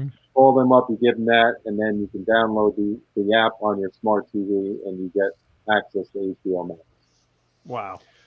That's what I was. Right. Listen, If you pay everything for- is going. Eventually, everything's going a la carte, Oh yeah, You're absolutely right. and it's Yeah, and no, your whatsoever. entertainment video bill is going to be $3,000 a month. Do you guys remember in a perfect world when you actually used to only pay for TV, and when you paid for TV, it had no commercials? You paying is what financed the network. You either got WHT when I was a kid or HBO. Now not only do you pay for these channels, but you pay to watch commercials. Make I cable always great remember again. Was that commercials. your stump speech for making No, cable Joe. great No, again? I'm not saying about commercial. I'm not. There was always commercials, but back when I was a kid, if your channel had commercials, you didn't have to pay for it. Okay, gotcha. If your channel, if you paid for a channel, it would be like for HBO or Wometco, Home Right, Theater, and now and they even had. if you use your cable provider to sign in to and watch the shows, you're watching a half hour worth. I of mean, why commercials. are Yes, we I get that paying for satellite radio when they give you commercials? Think about that. point. When they originally came out, they didn't. no, Absolutely. that's not true. What? I use the satellite every single day, and there are specific channels that have no commercials. Oh yeah, the Well, music specific channels have no channels, commercials. but if yeah. you're going to pay for Howard Stern. you're going to hear commercials. Because that's he gets sponsorships, and people pay to be on his show, so he makes revenue and money off of that. So that I understand. That he's the only talk radio I listen to, but yeah, that's good. But as far as all the music I listen to all day doing work, I mean, there's no commercials. You look like an 80s on 8 kind of guy. Me? Yeah. No. No. I travel. I start my day off with Howard, then I go to classic rock. I'll do probably about an hour of Elvis, and then I end my day with LL Cool J. He took over Backspin. Sweet. So that's kind of my. It's because he wants to go back to Cali. There you go. No, with he that- wants to knock someone out. Yeah. Yeah, his new channel, Rock the Bells, is pretty good. So. With that being said, Ernie, I want to thank you so much for doing the show tonight. Scott, I asked him to come on and wish you a happy birthday, and without hesitation, he's like, give me the information. He loves you. He thinks you're a great guy. He'll never tell you that. He'll say horribly mean things to you because that's just the way we all are. But he thinks you're a great guy. Ernie, is there anything you want to say before you sign off? Anything you want to promote or anything that you want people to look into? Just look out for the updates. The video updates we're going to be putting out for the new Secret Stash coming out. We're hoping to put a video out every couple weeks to update the fans on how our progress is going. I also will be giving another update for the Smog Castle because the state of New Jersey and our governor is still kind of, squeezing our balls here not to let us have anybody in there. So we'll have some more updates with that. And then finally, on a nice note, my film 100 Acres of Hell is the featured film at Shockfest in Hollywood, California on December 11th, which it's been nominated for, and I have been graciously nominated as Best Actor in a Horror Movie. through Shockfest. Hey, congratulations. Yes. I think you're against Richard Grieco. I am against Grieco. I am against Michael Ferry. I am against Lipnicki. And I can't remember the other guy's name. He's in a lot of the Schwarzenegger movies. He's in Raw. He's in, oh my God, Fernando. He's that big dude. I can't remember the name. I posted that. Yeah. Well, congratulations, Ernie. Thank you for coming on. Fantastic. And Vernon Wells, somebody just added. is the guy. And thank you for coming on. Good luck with rebuilding the stash, and Merry Christmas, my friend. Merry Christmas, Merry Ho, Happy New Year, all that good shit. And I hope to see you guys soon. Bri, I'm looking I'll forward. talk to you next week. Yep. We'll hook up. Hey, Schiaffo. I love you, buddy. Thank you, man. Thanks for coming on, really. Now, I break your balls, but you know I love you to death. Thank you, man. I know you wouldn't want it any other way. Now, suck it. Good night, Ernie. I'll see you guys later. Peace out. Be well. All right. Ladies and gentlemen, the awesome. immortal Ernie O'Donnell, yes. I was having a brain fart for me. You forgot his name? No, you know what? I was going to say Ernie O'Donnell. And for some reason, I mixed him up with Chris O'Donnell. And I was like, oh my God, I'm just going to call him the Batman guy and fuck this up. Well, it could have been worse. You could have said Rosie O'Donnell. Well, yeah, that would have been totally not cool. I got stories about her. My brother went to high school with her in Comac. Did you anyway? Really? Yeah. Mr. O'Halloran, thank you so much. I know that I always hound you to stop on my show, but I knew you couldn't pass up to wish Uncle Scott a happy birthday. Thank you so much for coming on. And, absolutely, not a second thought about it when you asked me to wish him a happy birthday. Absolutely, I've been through the mill with him, and have even heard his heart on the end of failure at times. But in the same time, we bust his balls, we break his chops a lot, but in the end, he's such a sweet guy and such a talented man. And glad now we've upgraded you to high def, Uncle Scott. So now he's high def Uncle Scott with his ring light and stuff. And you look good, sir. You look good. Thank you so much, man. Really, I've been blessed to know you guys for a long time now. And Scott, as you know, what I think about you, I tell you all the time. And Brian and I have had many discussions about everything. And not to sound corny or to sound, but Scott, you are loved by many. And you are really, really a genuinely kind human being. Ernie thinks you're awesome. Brian thinks you're awesome. I think you're awesome. And so we just all wanted to make sure. Well, Joe, I'm going to let you speak for yourself. And I think he's awesome too. Well, maybe you were going to use a better adjective because you're much smarter than I am. There you go. I don't know why he disappeared. But we work in a business where you always question or have second thoughts about the things you do or about the things you create.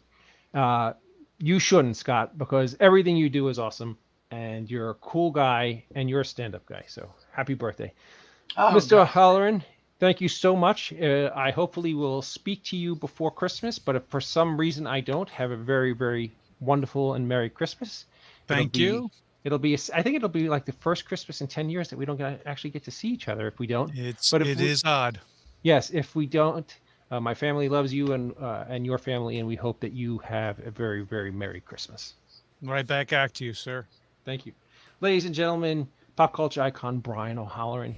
Brian, make sure... Oh, Brian, is there anything you'd like to promote? Your O'Halloran or films?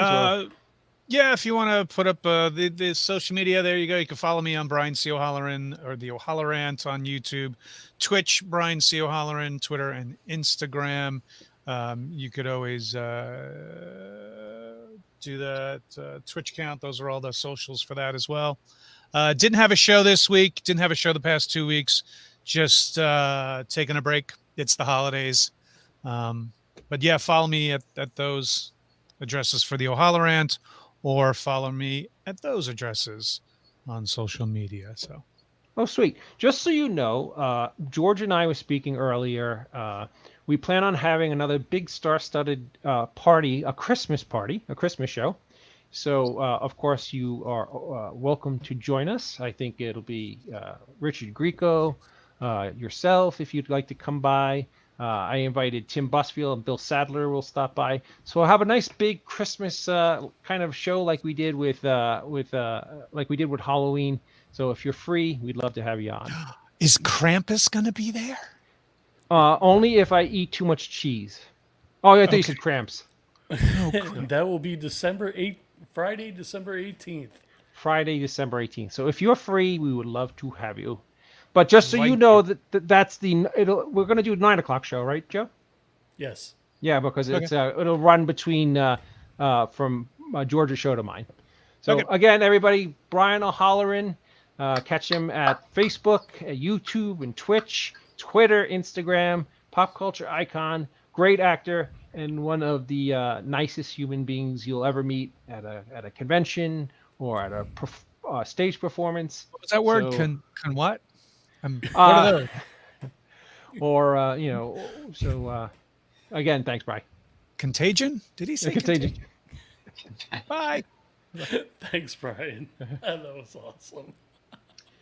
Mr. Schiaffo, again, thank you so much. Happy birthday, my dear friend. I hope that we put something together for you that was entertaining.